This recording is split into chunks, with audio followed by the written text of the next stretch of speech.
Greetings and welcome to Office Hours. If you're new here and you want to learn a little bit more about what we do, head over to officehours.global.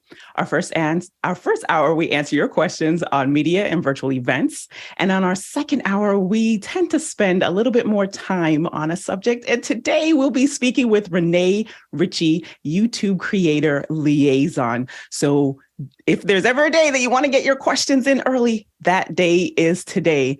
Speaking of questions, Bill, let's get into it. Thanks, Liberty. Here's our first one today. Joe Phillips in Murphy, North Carolina, is up with building an ATEM Extreme ISO SDI kit into a Pelican case. We'll have microconverters for HDMI and Multiview 4 HD feeding the display in the lid.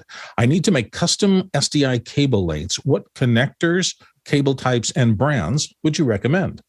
Go ahead, Jason. Okay, there's like the normal person way, and then there's the Alex way, and I'll leave the Alex way to Alex. Neutrik rear twist cables are fantastic if you need to make your own, and getting the cable off and threaded just right is the trick. Alex? Sorry about that. Yeah, the what you're looking for, we typically, for most of our smaller kits, will build, or most of our shorter runs under 70 feet, we'll often use the 24 gauge Clark cable. So Clark, we buy it from Clark Cable. And it is a shielded, I think it's a 6G cable. We don't usually worry about 12G that much because if they're short runs and they're 6G, they'll still work. so they just fine. So you don't have to do 12G cables for 3 feet, if you're building out your kit. And we get the 24 gauge because they are really small. And so it really affects weight. It also just affects how easy it is to move through the system. Attaching those, we use as Jason said, the rear twist, Neutrik rear twist cables. They're life-changing. I literally at one point just threw everything else away. Well, actually, I donated it to a local college. So I just literally got rid of everything that didn't have the rear twist because when you have regular SDI termination, the problem you get into is that you have to use a trumpeter, which is this kind of long thing with a little thing on the end to turn it. It's a lot of lever. And so what it does is that as you use it all the time to take things in and out, you're putting pressure on your SDI connections inside of your devices. By doing it by hand, you can put a lot less pressure on it. It's also just a lot easier to get in and out of those things. You can connect all the connectors on a 40 by 40 router when you're using the rear twists. You can also change all their colors. So we use the resistor code to change the color. So if we have channel 1, it's black, channel 2 is brown, et cetera, et cetera, et cetera. And so we use the resistor code to understand that. You can get multiple colors of cables. I've had ones, for instance, I built a kit where we had everything leaving the router was red and everything going into the router was blue. So it's like a little heart, that was doing its thing. But that way, when you're looking at the cables and the ends, you can actually tell a lot about what they are just by grabbing onto them. What I would recommend, especially for a small gauge cable, is getting a powered stripper rather than using one that you would do by hand. I think that Mark followed my my guidance, and Mark, that's worked out well for you as far. Yeah, Mark's raising his thumb. It really changes how fast you can make cables and how accurately you can make them. Coastal cables is coastal. Is it Coastal Cables? Yeah, I think is the one that makes the powered ones that we use. You can get a desktop mounted one or a handheld one. I mostly use the handheld one, but we at the office, I think, now have a desktop one that the guys are using, and that will make the 3 cuts that you need. The other thing is that I don't know if I have it sitting right in front of me. Usually I do because I'm usually doodling with it. I use a nylon ended tweezers that I got on Amazon. I took one end off, and I use that to pull the one of the shields off, the small shield off. And then when you buy the Neutrik rear twists, there's an odd little thing that looks like a little spring. Don't throw that away. I did for a long time. I was like, I don't know what this is for. And I put it down somewhere, a little pile of them. Turns out that's the thing that splays open your shield. So you just grab it and turn it, and your little metal shield will go whoop and open up. I have to build a whole bunch of new cables. I'm switching my system here to SDI. So I'm going to be doing that in after hours. I'll let you know probably later this week that you'll see me making SDI cables and very slowly. I'm not a very fast SDI. I'm not like JJ is much faster. I am like 3 times faster. But I'll muddle my way through it. I remember JJ doing that. That was fun. Yeah. Courtney? I agree with everything that Alex said, except maybe I wouldn't go to the expense of doing the rear twist if this is going to be a permanent installation inside the case. And once you put those connectors on, you're probably never going to take them off again. So the regular crimp-on connectors for the Belden cable or for the Mini, make sure you get the right connectors for that Mini coax. And I would suggest also the Mini coax. I think Beldum in a plenum is a 1855P is the number on it. Make sure you get the connectors designed for that specific cable, because crimping them on will be bad if you have the wrong diameter collar on it. And the smaller cables be easy, especially if they're going to be undergoing bending, opening and closing the case, going up into the lid. So it'll make it easier and make it a little more robust and won't put as much pressure on those cables when you close that case. And Alex? And I have to admit that I change my kits all the time. Very rarely do I have a kit that stays the same for a long period of time. I'm always like, every couple of months we tend to tear things apart and put them back together. So that's why I approach the rear twists so intently. And Mark? So if you do go to the expense of one of the coastal automated cutters, if you send them a piece of cable and a connector, they'll preset all the blades to the right depth. So all you do is just start using it. It's great. Next question. Our next question comes to us from Paul Terry Wallace in Austin, Texas. And Paul this time says, is there a way on an ATEM Mini to just show 4 equal size or 8 HDMI feeds without the preview and program and media player off/stop and cam/mic screens? Go ahead, Jason. On the ATEM Mini? No. Courtney? Yeah, right. On the bigger ATEMs, you can arrange the multi-view. Your possible way to do that was put a multi-view in between before the Mini and pull out a multi-view signal that is arranged the way you want. And Decimator makes some, and of course Blackmagic makes multi-view adapters that you can put 4 or more into up to 8 SDI inputs into. Go ahead, Alex. Yeah, and you're not going to get a 9x9. You're going to get 4x4 or 16x16 or 2 on the top and then 4 on the bottom. Because if you're using the larger switchers, you're just basically subdividing quadrants. And Serge? If people want to see how it's looking on my ATEM Mini, my multi-view, it's like that. I have the program, I have the preview, and I have all my 8 inputs with the labels. That way I'm able to see it. I know it's not exactly what Paul is asking for, but it's what I have. Next question. Comes to us from Josh Kaufman in Pittsburgh, Pennsylvania. And Josh says, DaVinci Resolve's H.264 encoding or other compression exports does not have the best reputation. What are the telltale signs of a poor encoding job? What should you pay attention to when judging the quality of a video encode job? Jesse? Judging video encode isn't something that you have to do qualitatively. You can do it quantitatively, and the best way to do that is to put your export above your original timeline and use a difference composite mode to see how different those two are. And I've got a very quick demo teed up. We have water running next to rocks. The rocks are chosen because they will compress well. The water is chosen because it will compress poorly. Here's a difference matte with the exact same footage on top of the exact same footage, which yields a black frame. Here's ProRes over the raw footage, which you'll see a little bit of artifacting. When we get into H.264 single pass encoding, you'll see more artifacting, and H.264 multi-pass encoding will reveal less artifacting. Thanks. Mitchell? Great demo, Jesse. I like that. I don't think I can top that, but the things I just sort of spy right away is look at gradients. Gradients will band. Other things, if you see some blockiness, and like Jesse was showing there, if you got like water or leaves or a sporting event, they're really tough on compressors, particularly in that area. You can see all kinds of weird things going on there. Some of the blockiness and sometimes micro stutters accompany the whole thing.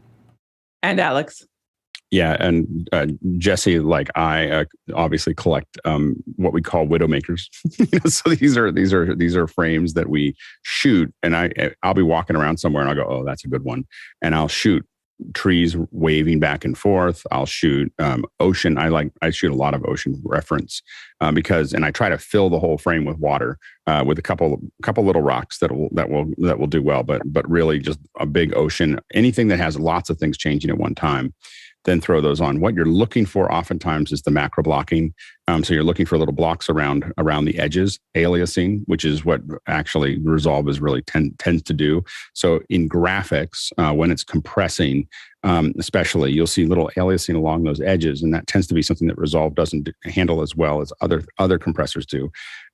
Change in color, so you'll see a change in the gamma, change in saturation, change it. Those are things that are pretty common, and overall just a chunkiness that you can see in something. And I will say that love Resolve, but it's H.264 compression. If I'm going to deliver it to a client that they're actually going to use for review, I use H.264 all the time, and that's what it's designed for in Resolve. Resolve is assuming that you really meant to do, you're going to deliver this much nicer, and we're just going to go real fast. So it compresses very, very fast, but it's there for review. If you really care about it, you're going to export it out and then put it through something like compressor or media encoder, and give it some time.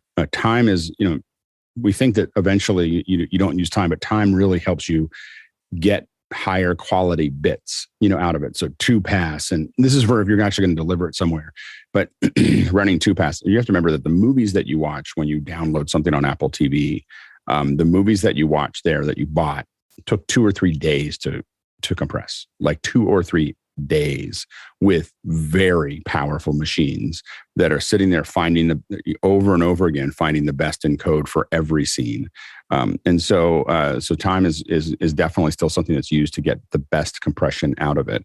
And so when you care about something and you're going to deliver something you care about, let it run, turn all the knobs up a little bit and let it run for a little while. Courtney? Yep, he covered most of it. Multi-pass compression is best. One good way to test is to have 2 moving scenes and to do a slow dissolve between the 2 of them, so that you're getting a combination of both moving scenes that's changing constantly throughout that dissolve, and that's where you'll see your macro blocking show up. And Mitchell? Yeah, best practice would be to export in DaVinci to mezzanine format like ProRes, and then apply it with a compressor or media encoder and do exactly what the folks before me said. Next question. John Foltz in Scenic Grove, Pennsylvania, up next with audio mixing on yesterday's NFL games was interesting. Fox mixed the ambient gain sound so low it felt unnatural. In contrast, NBC's mixed them hotter, and I like the results much better. How hot should game sounds be? What are your thoughts? Chris? I think the game sounds should be mixed perfectly, especially at the level that they're doing. It should be perfect. I will say, I know for myself, although I have a great appreciation for, very high-end audio, and, I would love to have a big theater in my home with all the speakers and whatnot. I don't. I use a nearly broken sound bar. If I really want to listen to something, I put on headphones. I get that that's not the experience. And I think that for a lot of people, their home experience, because of all of the different flavors and whatnot of, surround this and whatnot, I think a lot of people are listening to stuff at home very much not the way it was intended to be listened to. So it could be that what you're listening to it is just not right. And a lot of times when I hear stuff that's way off, I think about it and I go, you know what? I don't know a single audio engineer that would call this mix good. Therefore, it's probably on me. Bill? I think Chris's point about the playback, there's another point to be made, which is the playback system that you're using to listen to something varies so much. It's very hard for mixers to get it perfect for everybody. I've been on systems that really emphasize the mid-range, and a really nice sounding mix in another place sounds really harsh there. I've also been in places where the bass was really enhanced, and if you mix in too much, it becomes really oppressive.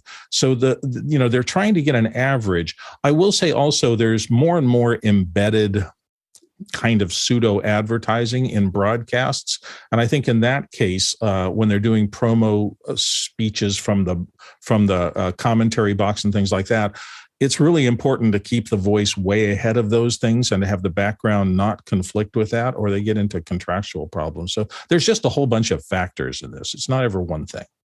Go ahead, Alex. Yeah, sorry, I was dealing with a tech issue there.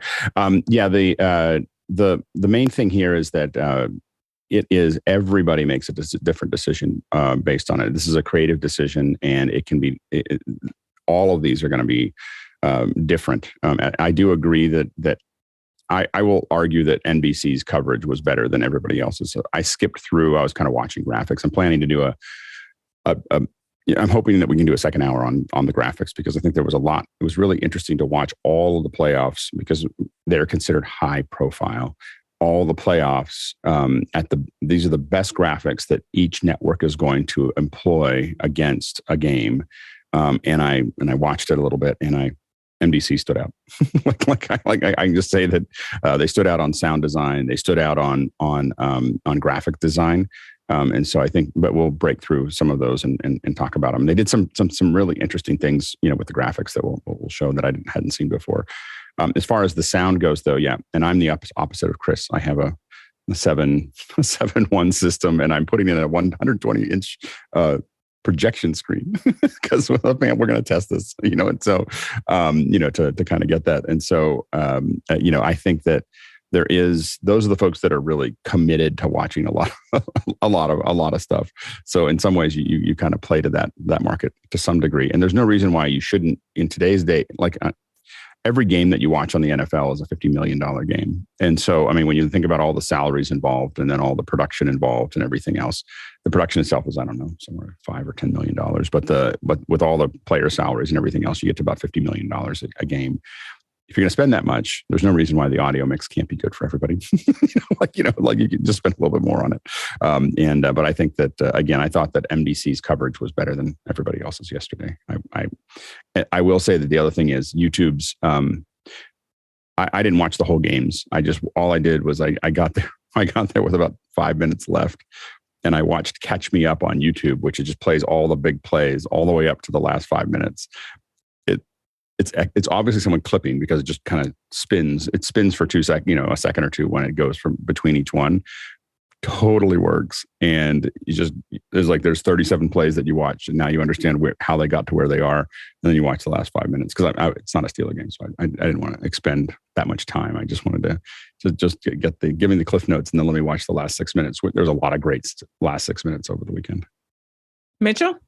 Here's something a little bit different. It's all about balance. The background is relative to to what the announcers or the hosts are talking about. So because if they're not there, then you just turn the background up. But the balance in the mix is very subjective and how you do that. And don't you, if you can remember way back when, I think ABC did this. They did a test where they didn't use announcers at all, and it was all nat sound for some games. It was really weird.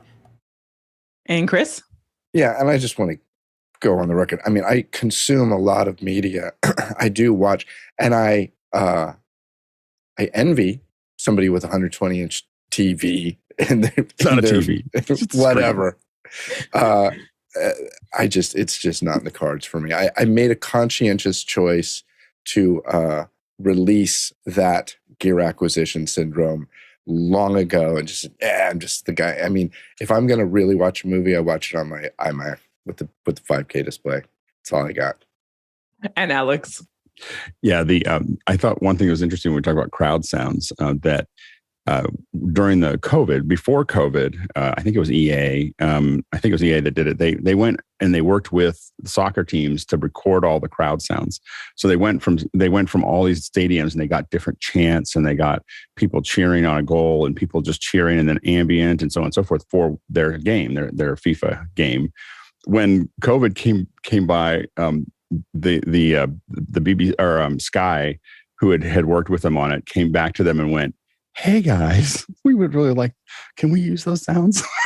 So for their games, they got the sounds back from that they had recorded or they relicensed them so that they could put them into the games, and they put them on a trigger board, and then they had a person sitting there triggering them all to give you that ambient feel back. And they're really glad that they had recorded all those soccer games. Next question. David Paskin in Miami, Florida, and here on the panel asks, at what point does an event benefit from moving from generic meeting webinar mode to a Zoom events platform? Go ahead, Alex. I would argue when you want to ticket. So when you want to do ticketing, so the ticketing is, if you want to charge for tickets and you want to have a ticketing experience and you want to have multiple kinds of memberships. So or multiple kinds of attendees. This person's paying $10. These people are paying $100. These are paying $50. I think when you get into that mode, it's still just a webinar. It's a webinar with a backstage, right? So the backstage is very frustrating to me. so I don't think we're using it for the Michael Krasny show, and as kind of as a test. I don't think I'm going to keep on using it. I'm just going to use a meeting and then plumb people in, because it's just the backstage is a little buggy, and so it just doesn't operate the way I would want it to operate. And so I think that's not a real big advantage to me.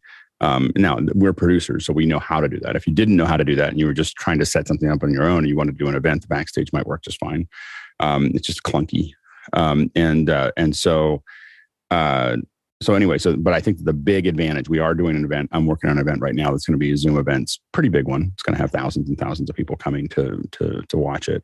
And it's specifically ticketing management that is pushing us into that realm over webinar. Webinar, you can bring everybody in, but you can't start subdividing those things very well. Next question. Next question comes from Andy Carluccio in San Francisco, California. Anyone have any experience with the Teradek Ranger 4K? I have a friend who wants to learn from anyone's experience on real-world performance and range expectations in specifically a large sporting arena setting. Alex? It just depends on how big the event is. So I have probably 95% of the productions that I've done, I've used Teradeks at different heights. I have not used the Ranger, but I've used the next one down, or the older version of that. And I've owned, I don't know, 10 or 15 bolts of different sizes, to the 3,000, the 5,000, and all these other things. And so I've used a lot of Teradeks. I love Teradeks for what I do. When I go into if you're saying a large sporting, and I think that you're talking about a stadium, I only use 3G wireless. There's a company called 3G Wireless out of Maryland, and I will only, if I'm going to a racetrack, if I'm going to a large stadium with a lot of people, using the frequencies that the Teradek uses, I would not recommend with 70,000 fans or 50,000 fans or whatever that is, and tons of RF. What you want is folks that are using licensed wireless, that do this all the time. They're going to build you a mesh network that's going to allow that to actually work. Bill? +1 on the mesh network. And the reason I'm saying that is I used to do announcing for an indoor soccer team that played in a large Coliseum type event. On the field or anywhere in open air, it was just fine. You get down to a locker room interview inside that concrete and rebar, everything used to fall apart all the time. And literally we had to run long XLR cables just to get audio signals out of that dense bottom of the stadium thing. So just take that into consideration. Next question. John Preto in Las Vegas, Nevada says, can Alex share the AI Lego app functionality? Alex? I don't have it ready yet. I don't have any Legos at my disposal, but John was showing this to me. This is brickit.app, and I don't have a way to show it at the moment. I don't have it in front of me. But basically what you can do is you can point your camera at Legos, and it will tell you what you could make with those Legos. Stop, really? Boom. That's all I gotta say. You always look at your Legos and go, I don't know what I can do with it. You pointed at a pile of Legos, and it identifies what Legos you have in front of it, and then it tells you that this is what you could build with those Legos. So cool. Anyway, we'll try to do a demo at some point, but it's a really cool so app. Much fun. Chris? Yeah, I saw an ad for that or whatever, and it just immediately sparked my imagination. Back many years ago, I actually won third prize, a worldwide Lego contest. I'm a bit of a Lego fan, not one of those weird people with 20,000 bricks in there or 100,000 bricks in their basement. But I saw that and I thought it was a joke. Like I had to look into it. It's like, oh, that can't be real, and it looks super cool. David? I see you pulling it up there. I work in a preschool, so if you give me 5 minutes, I'll go grab a whole bunch of Legos and download the app. Okay, very good. We'll come back. Next question.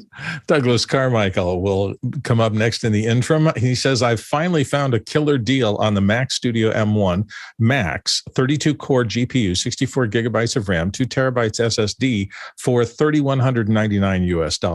For $800 more, I can get the M1 Ultra in the same configuration with a 1 terabyte SSD. For someone working in electronic music and or audio, is the Ultra worth it? Serge? For me personally, I think I will keep that at $800 and upgrade faster. I think in 2 or 3 years, you're going to have a better CPU anyway. And that $800 would give you much more for your box than right now. That power, that number of core, it's plenty enough. I have difficulty to imagine something that you will try to use that will need more than that. David? I would say the going from the Max to the Ultra, you're not going to get a significant bump. The key is to get that big solid state storage drive in there.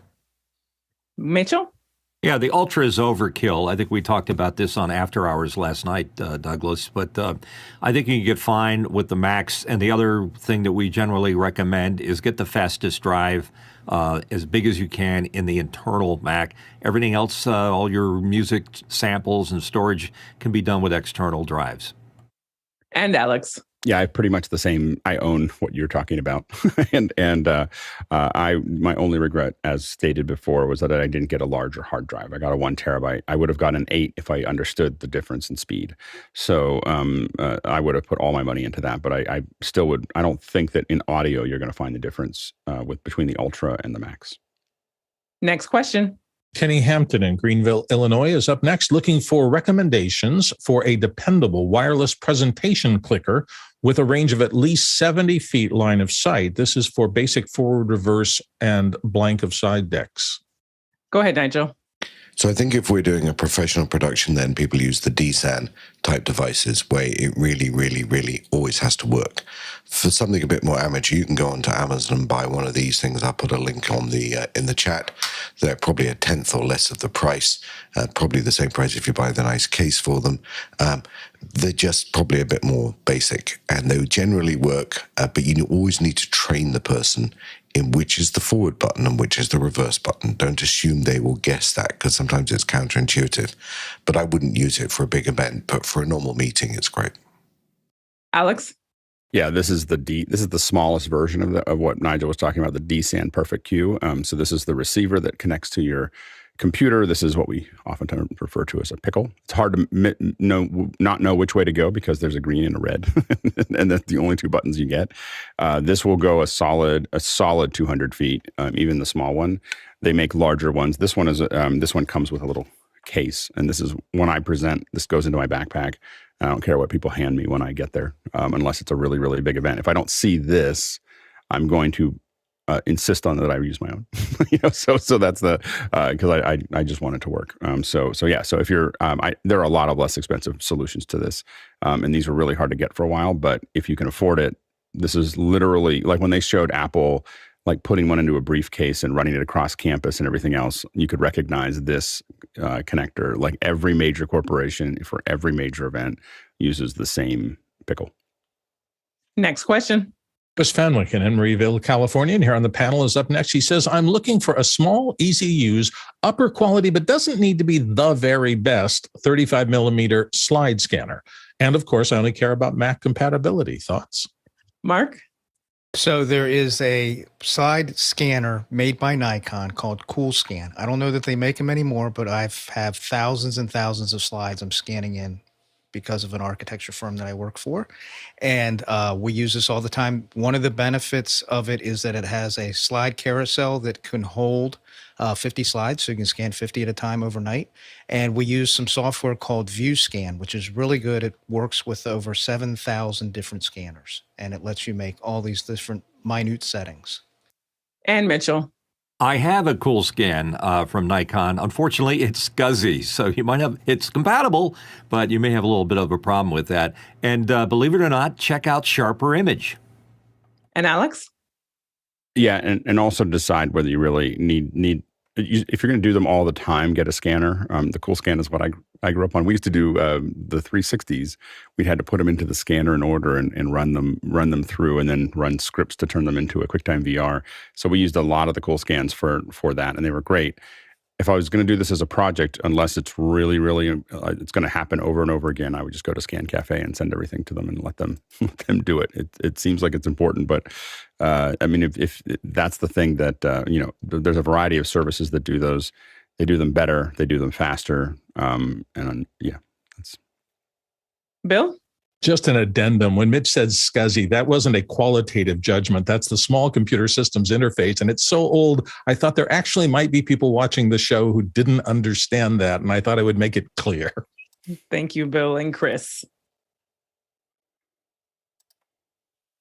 Yeah, this is just a personal project, and it's not something that has to happen fast, and it's more it's almost a hobby. I've been cleaning up stuff around my mom's house and came across thousands and thousands of my dad's old 35 millimeter slides. And interestingly enough, I picked up one box, opened it up, pulled out 5 slides. Second image I pulled out was a picture of me at about 5 years old, and I was like, okay, this is gonna be fun. As long as there's pictures of me, I'm gonna enjoy doing this. Mark, what was the software you mentioned again? I remember. I'm putting a link in the chat. It's Hamrick's ViewScan, and it's great. ViewScan. All right, thanks everybody. And just as a note, there are plenty of, if it's just more of a hobby and it's not a profession, there are plenty of great little scanners. And I just looked at them on Amazon, like the Plustek and the Kodak ones, and a lot of them are running at 7200 DPI seems to be the thing, which is much higher than what we had when I was using a Cool Scan. It's higher than that. And so I think that at 7200 DPI, you're probably going to get most of what's in that, in an old slide. You're probably anything more than that probably be green. And they look like they're $350, $400 kind of things. Just for fun, I found again, I know this is not the best way. I found an iPhone app. I can't remember. It was like Slide Scanner or whatever. And on their website, they say, open up this browser. It's a big white screen. It says, turn your brightness all the way up, and literally just hold it up hold the slide between your phone and the thing. The problem is you get a reflection of the back of your phone, which is nearly impossible to get rid of. But I will say, the software worked really good. Like it scans it and immediately corner pins it, and it goes boop, boop, boop, boop, boop. So there you go. And it's like, if it weren't for the reflection, it was pretty impressive for just, digging through my dad's old photos. Yeah, no, absolutely. Go ahead, Mitchell. In a pinch, Chris, you could put them in a contact sheet and throw them in your regular scanner at highest resolution, and you might get a pretty good picture out of it. Regular scanner, that's cute. Well, mine's just a curation thing. And what I would probably do is see if I could go online and find some old carousel projectors in the carousel trays, because 5,000, I'm not sure, in upper thousands of things, you may want to sit and spend 30 seconds or 15 seconds with each slide. I would want to curate and go through an automated projection and just decide the ones I actually wanted to deal with. But you may have a different feeling toward it. That was just a suggestion. Next question. Paul Terry Wallace in Austin, Texas comes up next. And his question, there's a new chapter in the LastPass saga, and Steve Gibson rolled out a fixate script partially written by ChatGPT. Does this affect your feelings about LastPass? John? To go back over my original statement, I was nonplussed at what had happened originally, and then more data came out, and I was abandoned ship. So nothing that's happened in the last week has changed me from leaving LastPass. I recommend moving off LastPass to Bitwarden right away. Now, Steve Gibson's tool is really nifty. I used it myself. It showed me that my vault was under the new encryption scheme. I got OKs all across the board, but that doesn't mean that you stay. They've got a really bad problem. They're not moving to address it. So get to somewhere that you feel more safe. Personally, I went to Bitwarden. OnePass is another good one. Just pick what works for you. Jeffrey? Yeah, I totally agree on that. You got to keep in mind that no matter what, you're going to get hacked. the websites are going to get hacked, programs are going to get hacked. It's just going to happen. And it's the question of how they recover from it. That's the key. And that's where LastPass is really failing, is how they're recovering from that. And so normally I would say, let's kind of, in a way, let's wait it out. When it comes to passwords, that makes it a lot more difficult because they have the keys to your house.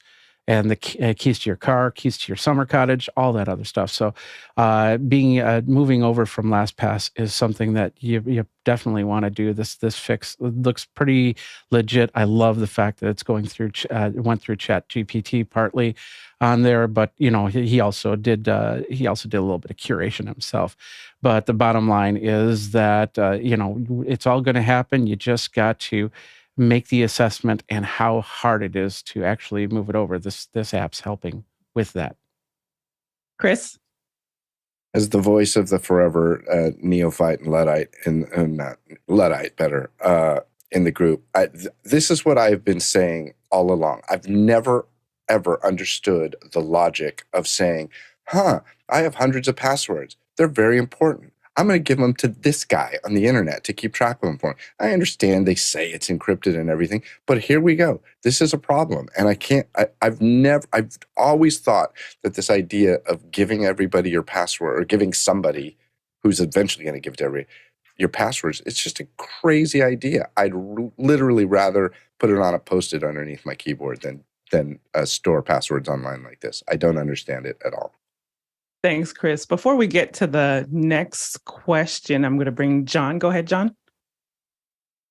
I was just going to say, I kind of agree with you, Chris, to some degree, but the other way is it's very convenient to use online password manager tools, and most people will not come up with a unique password unless they have some sort of password manager tool.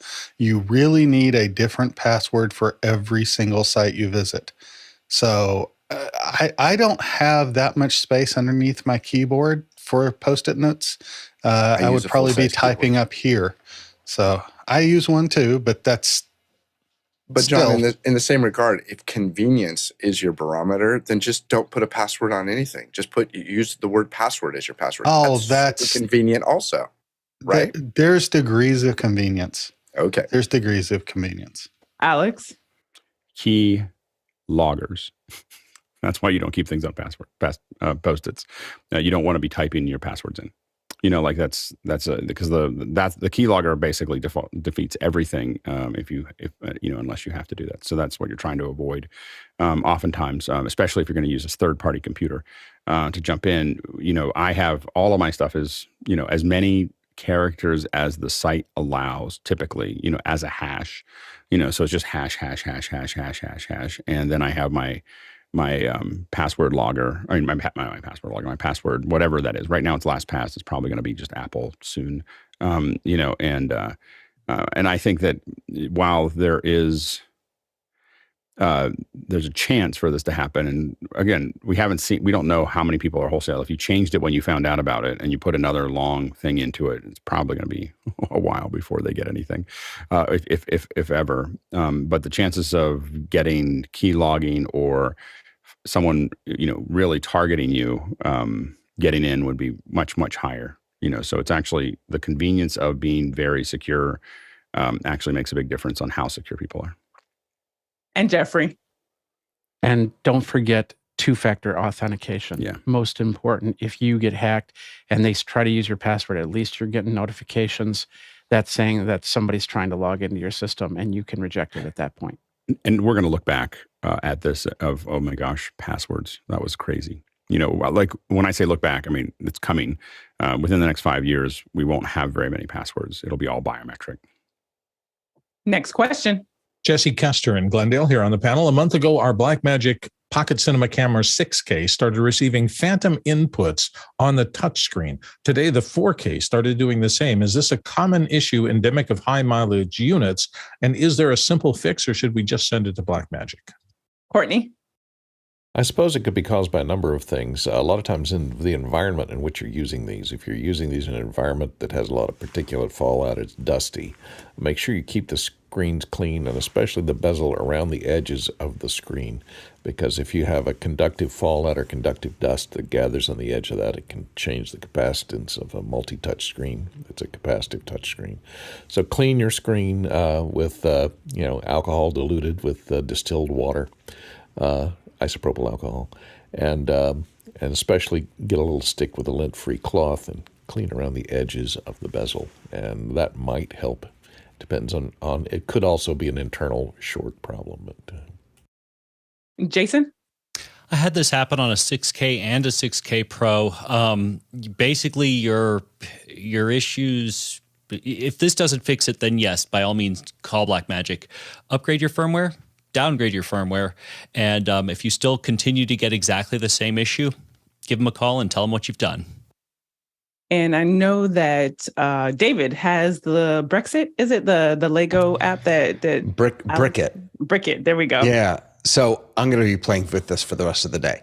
So I spread some Legos out here. It scanned them. It now shows me exactly how many of each type of Lego I have in here. And if I close this out, it will show me all the different things that I can build with this. So let's go ahead and build this one. Now it's going to tell me which piece I need to get. And if I click down here, it's going to show me where in this.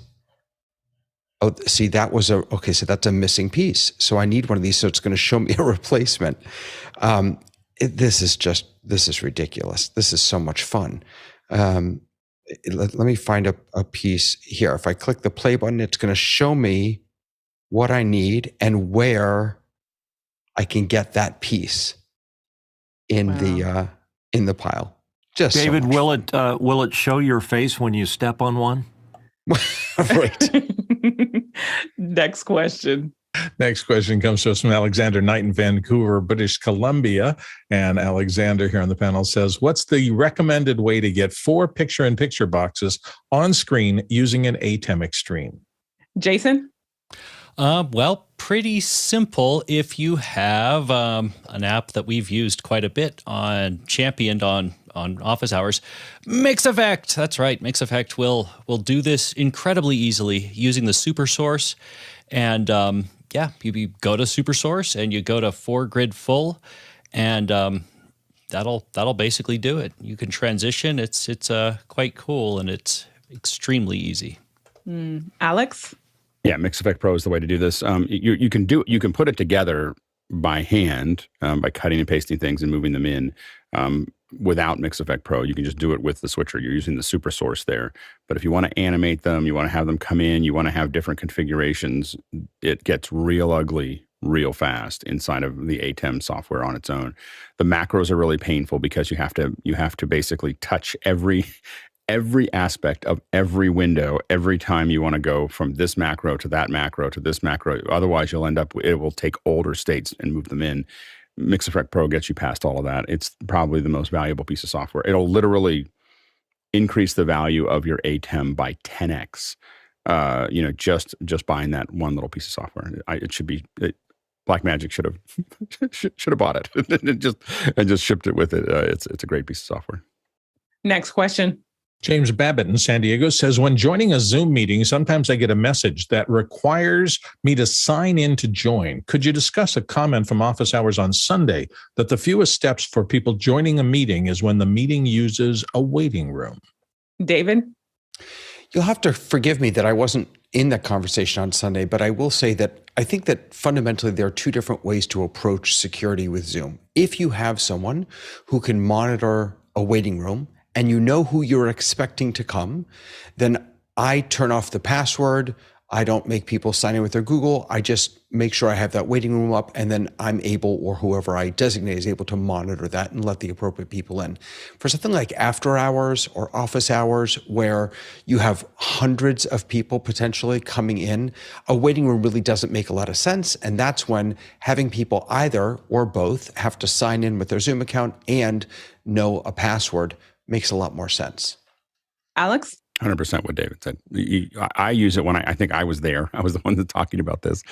It's that when I have regular meetings with folks, or if I'm going to bring people into a meeting to do what we're doing here, which is to grab a bunch of ISOs and so on and so forth, that's when I actually will use a waiting room, because I just don't want anyone to think about it. I don't want them to come up and say, oh, I couldn't get in. I don't understand why I have to log in and all these other things. So I get rid of all of that stuff out of the way. But definitely if you're doing something over and over again, or a very large event, you need to have that security in there, and you can use a password, but the sign in is a pretty solid way to get rid of trolls for the most part.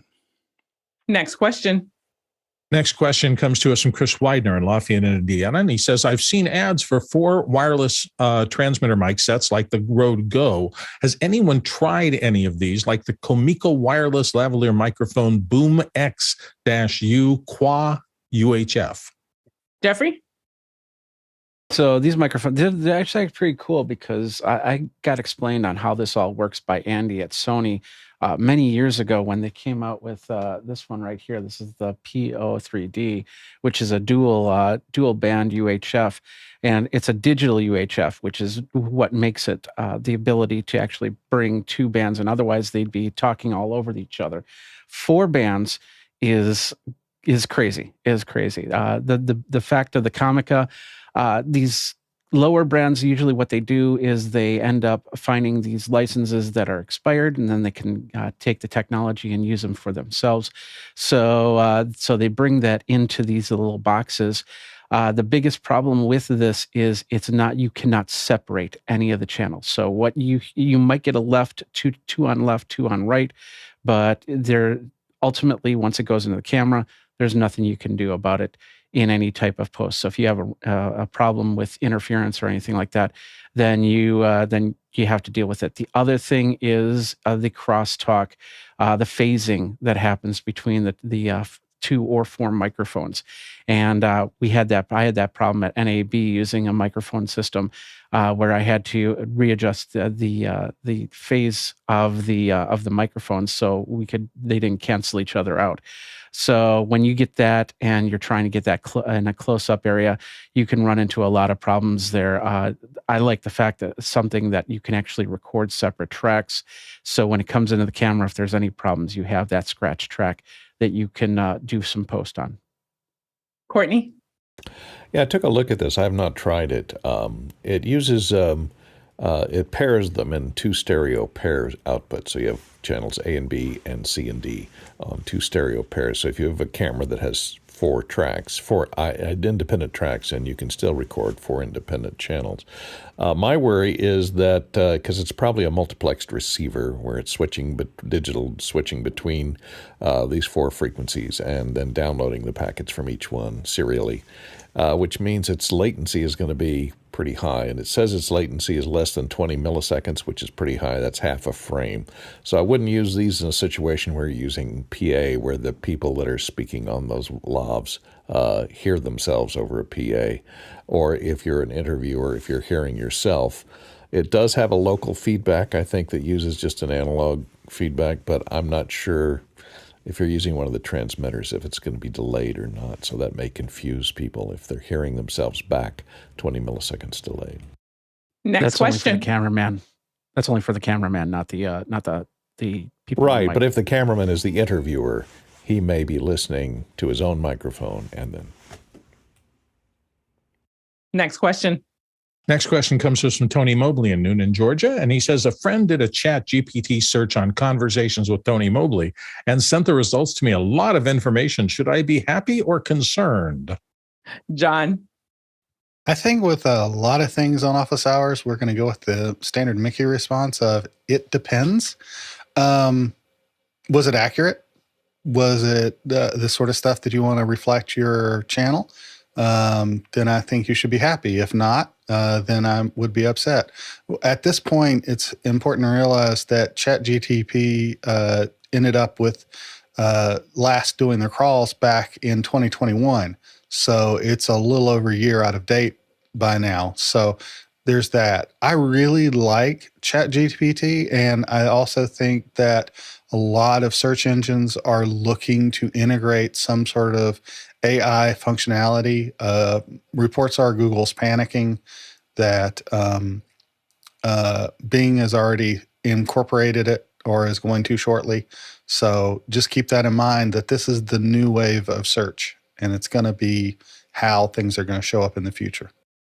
Go ahead, Tony. Yeah, it was interesting. It sent the main picture from my website, Conversation with Tony Mobley, and the information was accurate. The only thing that did not show up was it did not say that I was the host of Conversation with Tony Mobley, but it did have all of the information about the website, about conversations. It actually pulled in information that I initially I put in when I started Conversation with Tony Mobley that I had actually forgotten about. And so it was amazing the amount of information that was generated by Chat GPT. So I was just kind of stunned. And, I just said, wow. It'd be cool to see what, like, the data output for that, because how often do you say I'm the host of, because it's pulling that information. So I'd be curious if there's you have bios or things out there, or if I'm thinking of this very much from an SEO, search engine optimization perspective of marking today or whatever day you did the search and what it could look like 2-3 months from now, 6 months from now, if you intentionally change some of the language, what that could look like for you. Bill? Yeah, I didn't. Oh, sorry. Yeah, go ahead, Tony, respond. I didn't do the search. A friend did the search and then sent it to me. And I was just stunned by it. It was just amazing amount of data. As I said, it talked about my career before when I was a teacher and all of the different things that it shared. It was really interesting.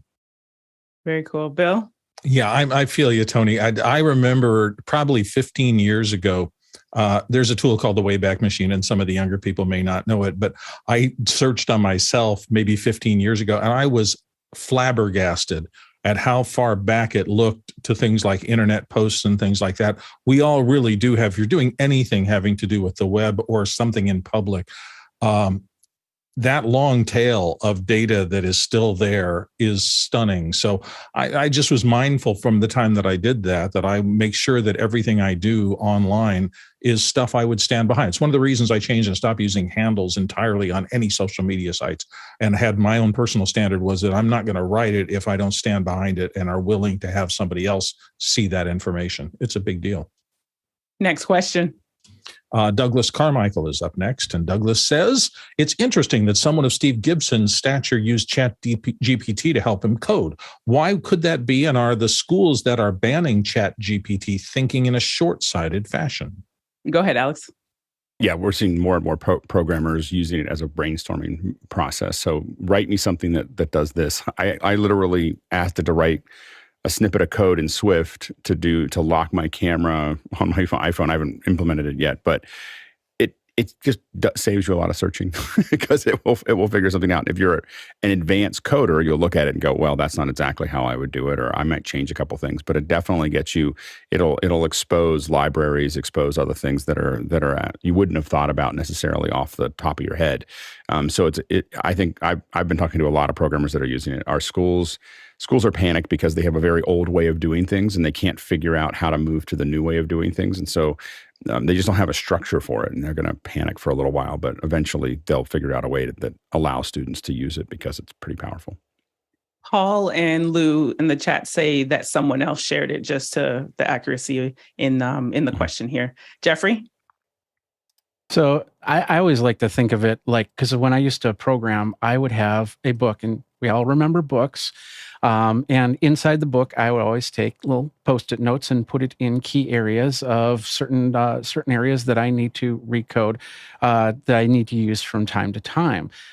I feel this is the exact same thing minus the Post-it notes. So I actually did a code where I wanted to do something on YouTube via Python. And so I went into ChatGPT to make that happen. Now, it not only did it help me put the code in, I made changes myself, but it also refreshed my memory as to how to do this, because, this isn't something that I do every day. So it's really nice to have that extra hand to help you with whatever you need. John? So I'm a software engineer that does some coding on the side, which means that I'm a very bad coder.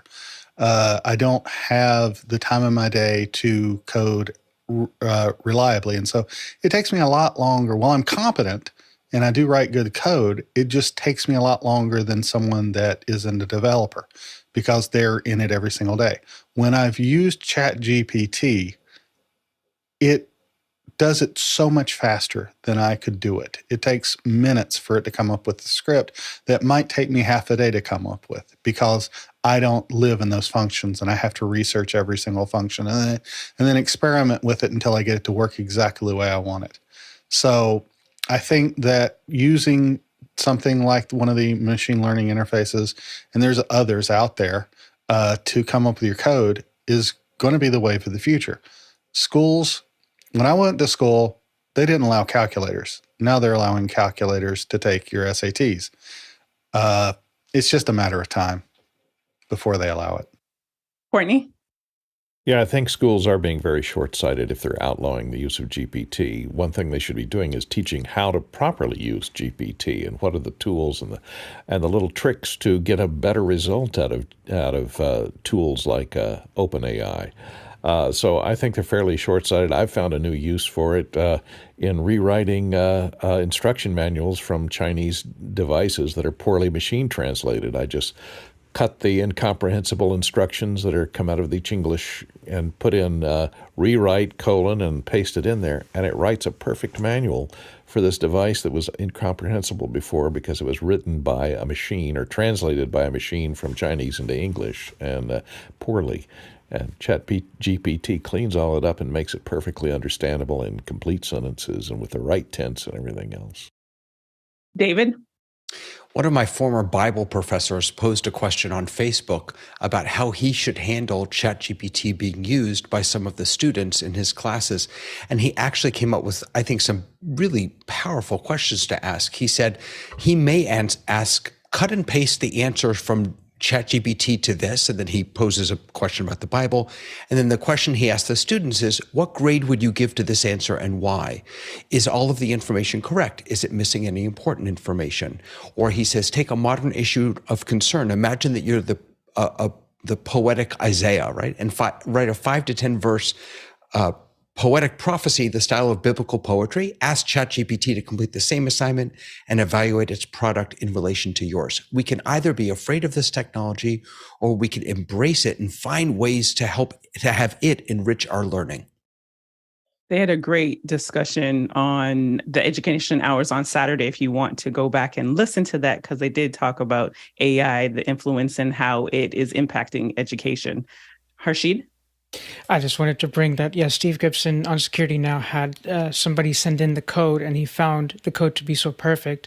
And upon talking to that person, they mentioned that actually they used ChatGPT to do the code. So Paul, as you already mentioned. So, next question. Alex Lindsay of Novato, California says, have the panel members had any discoveries over the last week, like an aha moment? David? I did have one. I discovered that in Companion, the little black box at the top here doesn't need to be there, that you can hide it. And even better, if you go into your settings, you can uncheck the button that says show the top bar on each button, which means I now have more room for my text. Awesome. Nigel? Yes, three quick things. Despite what the song says, it does rain in Southern California. It rained most of last week while I was there. The second thing is we went to visit one of our partners. The next generation of in-wall speakers are amazing. When I say in-wall, I mean mudded over, covered over behind the wall. They're just going to sound great. And the third, the office hours one about mixers. I finally understand the difference between DCAs and buses. Mind-blowing. Jeffrey. Something I'm actually going to go into depth on Thursday's office hours during our second hour, but using my 360 camera for CES, I started realizing, hey, I can actually split this and get two different camera angles coming from there. So I've been putting all my YouTube videos with two different camera angles, one of me and the person I'm interviewing, the other of the product, which has been going over really well. We've got a really good video coming today. Alex?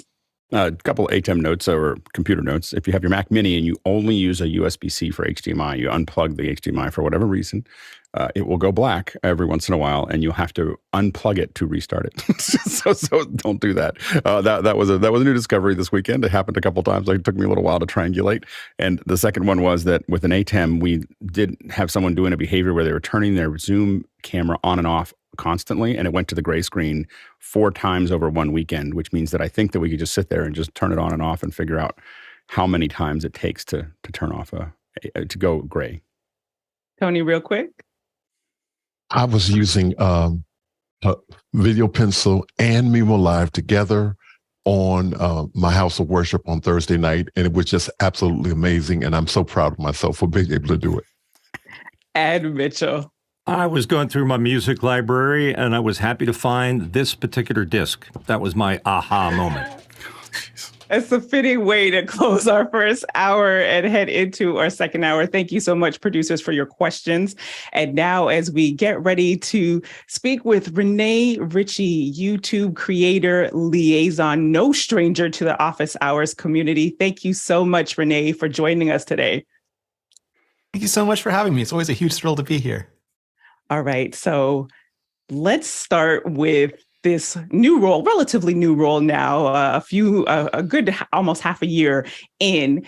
Can you define for us what is a YouTube creator liaison? What entails in that job? So absolutely. So it's based on the Google search liaison, Danny Sullivan, who was at Search Engine Land. And then they brought him inside to sort of give this human face to what everybody thought was this soulless machine. And they thought it was a good idea to have liaisons in other areas. So there's Ginny, who's the ads liaison. And they thought it'd be a great idea to have a YouTube liaison as well. So the job is to advocate for creators inside of YouTube. And of course, a lot of people are already advocating for creators. Everybody's advocating for creators inside YouTube, but they all have other jobs to do and they all have other things to do. And there's always, creators are not a monoculture. They're so diverse. So they thought it'd be somebody's job to just do that. That's the only thing I have to worry about. So I try to build empathy and understanding for creators and creator culture inside of YouTube. And then externally, I try to educate and help creators so that they're less stressed and have more success on YouTube. So now let's talk about like how you got there, because I recall in like 2020, that's when you buckled down and said, you know what, I'm going to start this channel. You've been on YouTube for a very long time, but starting the channel, being a daily creator, but take us back a little bit before that. Yeah. So, 2020, the company that I've been working for, Mobile Nations and iMore, got sold to a giant British media company, and it wasn't a great fit for me anymore. So I gave my notice. I gave them a month's notice because I thought maybe there'd be an Apple event, in March, and I didn't want to leave them shorthanded. And then in that time, the world closed, and I honestly did not know what I was going to do. But I'd met a lot of YouTubers. I'd done a lot of YouTube for my old company, and I thought that would be a great career. So I started working on that, and I built that up. And I had a manager at the time, and he was good friends with a bunch of really big YouTubers and a bunch of people at YouTube, and I got to meet them and talk to them. And one of them was Todd Beaupre, who is director of discovery at YouTube. And at the same time, around early 2022, the first YouTube liaison decided to retire, to resign and go on and do other things. So they were looking for another liaison, and I'd known Matt Koval, who was doing the job before. But I was building my own empire. I was in charge of my own destiny. YouTube was the best job I ever had. It was more successful than I ever thought it could be. And Todd was like, but you should really go talk to them about this. It's like, no, I'm not going to work for another company again. That's over. And he said, just go talk to them. And it sounds so corny, but it was effectively like the Steve Jobs walk where, I met with the team and I was talking to them. And it's like, do you want to keep making soda water or do you want to come with us and dent the universe? And I realized I've been telling people or helping people pick which iPhone to buy, which MacBook to buy. And that was all great. But at YouTube, I would have the chance to help people at an unimaginable, like at a once in a lifetime scale. And I could not let that opportunity go by. So at that point, I'm like, okay, I really want to get this job.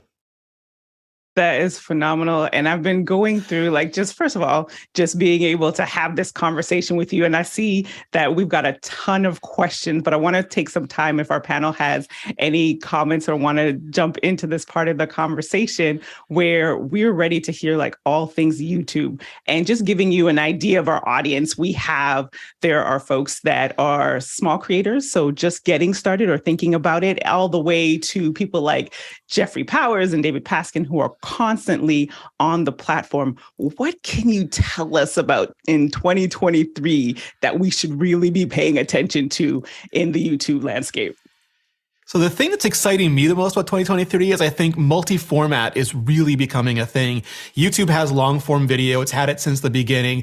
We've built out live video. Podcasts are becoming more popular. And now Shorts monetization is going live at the beginning of February. And that means you have all of these different formats all in one platform.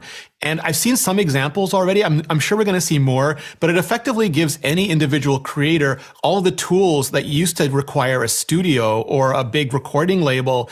And there's some great examples of people who they're working on this really big, really great video, and they start teasing it early with shorts, giving a little bit of behind the scenes, but also what's coming or eliciting community feedback. And then that big video drops and maybe they go live afterwards for Q&A or for interviews or just for, to talk with fans. And then they pull more shorts out of the big video and out of those community interactions. And they use that to remarket it. So in the past, you'd have the Avengers trailer, the Avengers movie, the red carpet, which is a premiere, and then all these different interviews. And then those would be airing on TV later, the biggest movie of the year, see what the critics are saying. You can all do that now as an individual creator on YouTube. And to me, that's just the amazing thing that you can do now as an individual. Awesome. Let's go to the panel. Alex, you've got some questions. When you're talking to YouTubers and creators on YouTube, what would you say is the biggest misconception or misunderstanding that creators have of dealing with YouTube? I think it is still that the algorithm is somehow their enemy, and that if they do anything wrong, the algorithm will punish them. And I know that's how I felt originally, because I didn't know how anything worked, and some videos did well and others didn't. And you felt like when you succeed, it's oh, look at what I did. And when you don't succeed, it's oh, the algorithm's, not happy with me. And just figuring out that the algorithm tries to follow the audience. And if you stop thinking about the machine and you think of the human beings at the other side of the screen and making them happy and building every video, every experience with the humans in mind, that becomes transformative. John? So, Rene, I've got a very small channel, 76 subscribers, but I've been doing it for about 18 months now. What am I not using that I should be using to maximize my channel? Yeah. So the first thing is when you say a small channel of 76 people, if you were doing a comedy act or something in front of a club with 76 people, that's still a lot of people. So that's pretty amazing to begin with. I think the key to growth though is to start figuring out what those 76 people are there for. Some people think a channel should be a channel, that it should be NBC's primetime schedules. They put a lot of different things, or they use it to reflect their interests. And that's great if you just want it to be a place that hosts your video. But if you want to build an audience, you should think about it more like a show. I like to say Bryan Cranston can be in Malcolm in the Middle and he can be in Breaking Bad, but they shouldn't be the same show because that just confuses people. So one of the ways to accelerate growth growth on YouTube is to figure out like what that audience is there for, what they love. You can go into analytics and see the videos that they're responding to, and then give them more of that to love. Whenever they watch one of your videos, make sure you have another video that's just super easy for them to watch afterwards, that's more specific or more broad, that focuses on something and that they would watch afterwards. And the key to YouTube is really satisfaction. So if you get somebody to watch one of your videos and they're so satisfied they want to watch another one and then another one, doesn't even matter if they're subscribed or not. The algorithm, the recommendation engine will start giving them more of your videos, and then that's just a huge growth engine. That's a great term, satisfaction, like satisfying your audience. David? It's very strange talking to you, Rene, on the set where I've watched you hundreds and hundreds of times. And I guess I'm curious about the community aspect of YouTube and building community, because YouTube, unlike Zoom, is one way. It's broadcast, not multicast. And of course, there are comments and things like that. But you have always been about, on your channel, at least to me, about building, what was you saying, the best darn community, tech community, right? How is community built on YouTube? Yeah, so one of the things that I think is relatively unique about YouTube is that they've made a conscious choice to focus on what we were just talking about, on satisfaction. In the early days, it was click-through rate, but that resulted in a bunch of clickbait. And then it was watch time, but that resulted in just a bunch of long videos. And then maybe people didn't enjoy all of the topics that they were watching. So YouTube really focuses now on satisfaction, which is a bunch of indicators. So that you want somebody to watch a video and feel good about it, to enjoy it. And I think that starts to create better incentives for making a connection. And then it just comes down to the tools you have. So for example, YouTube Shorts, or short form video in general, which is videos served, typically vertical videos served in a feed, in an algorithmic feed. So you're just swiping through them and there's no real choice. Like you're not choosing a thumbnail, clicking on it. Very different interaction. Amazing for discovery, not great for community because people aren't choosing to watch it, but they can discover you that way. And then you have the traditional long form video, which is what I've mostly been doing, where you can make those deeper relationships and you have comments. But I think if you really want to get into, and I'm preaching to the choir here, but if you really want to get into the community aspect, you want to be doing live as well. And I've always done that off channel. I'm planning to do that on channel, but that way you get all of those interactions. You're taking questions, you're having a conversation with your audience. So if you can figure out a really good balance where shorts are just driving massive discovery to your main content, and then you're spinning off these live interactions that come from that, maybe that's the topic of the live interaction, you're really getting the best of all of the worlds. And that builds just really, really strong community bonds. Go ahead, Jeffrey. Hey, Rene. Glad to have you on. Of course, I run Geekazine, which just actually hit 25,000 subscribers this last weekend. And I've been doing the Geekazine since, that channel since 2011. And I know that there are other people that are, will shoot past 25,000 within a couple heartbeats with stuff like that.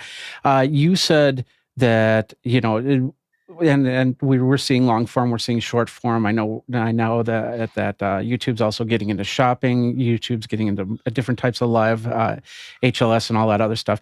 That causes possible burnout situations, especially for smaller channels that where people are seeing only a minimal growth, where they might see somebody surpass them within a heartbeat. How do you, when somebody approaches you and says, I feel like I'm getting burnt out in this medium, how do you respond to that? Yeah, so I think that has to be prioritized. Like your mental health has to come first. There are people who use YouTube artistically, and I think that is fantastic. And there are people who use YouTube commercially, and I think that's great too. I think a lot of the stress comes when you're sort of in the middle and you haven't made a clear choice about it. Like if you're doing a lot of videos to satisfy yourself, if you're making a lot of artistic choices, that's the same as like Scarlett Johansson or Chris Evans can make the Avengers and get Avengers money and Avengers box office, or they can choose to make these little art house films like Knives Out, where they're not going to get Avengers money and they're not going to get Avengers box office, but they understand that going in. And you could argue, like on my channel, I could make a big iPhone review and I know that's going to get a ton of traffic, and I can make a small video about accessibility, which I love. And I know it's just not going to get anywhere near that, but I don't get upset about that. In fact, I look at like the bigger videos that allow me, sort of like the big movies allow you to make those art house indie flick choices. So I think if you are if you really want to drive massive growth, you've got to get yourself in that mindset. And then you might sacrifice some of the art, for a little while to be able to do that. And you'll be focusing on topics that have really broad appeal, or you'll be focusing on niches that provide a tremendous amount of value, because you can do both. You can have like some videos, just for laughs, famous Montreal example where the comedy is, there's not even any spoken language, it's just prop comedy, stunt comedy, and anybody in the world can appreciate that. Or you can have channels that focus, on picking the great camera gear, like a Gerald Undone situation where you're hyper specific on the nerdiest aspects, and both of those can grow. But you have to think about the addressable audience for each one, and then set reasonable expectations for yourself. The more niche, the more value you can drive, but the size won't be the same. It's more of a depth play than a breadth play. And the other way around, you'll have these massive numbers, and you'll have to do massive numbers because the depth isn't there. So just getting a sense of the kind of videos you want to make, like never force yourself to make videos you don't want to make because you won't be able to sustain it, but find something that you love making, that you can keep doing for the long haul, then understand the size of the audience, the depth of the audience there, and then make those sorts of choices. And if you are running it like a business, think about it's the same as running a mall kiosk or a restaurant. You've got to build a framework, a structure around yourself so that you can take time off by pre-recording videos or making enough income that you can take planned vacations. At that point, you really have to run it like you are doing it as a career or like an aspirational career. And I think once you get that set in your head, that clarity avoids a lot of the burnout issues that you might face later.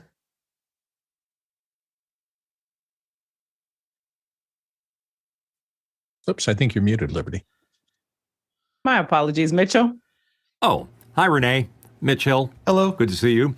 You too. My mom always said I had a face for radio. And my question results in doing a podcast as an audio-only podcast. At what point do you decide that maybe this should be seen on video at the same time? Yeah, so I'm one of those people who has a voice for blogging and a face for podcasts. So I totally 100% feel you.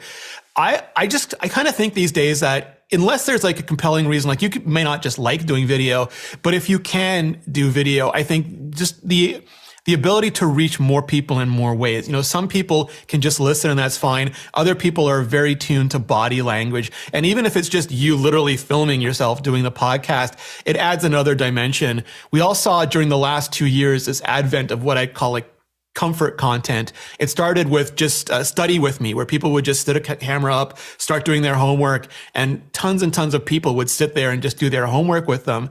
But we're seeing this across an incredible range of things now, very silent videos. There's no talking. There's just ambient noise of people doing leather work or bricklaying or making things, camping in the rain, all these different activities, and people just like being there and hanging out with them. And the visual the visual element, it can be ambient, you're just on their TV set and they're walking around doing their chores. It just adds another dimension to it. And the nice thing about YouTube is most podcast clients really don't have a discovery engine built in. If someone goes to your page, they'll see your latest podcasts.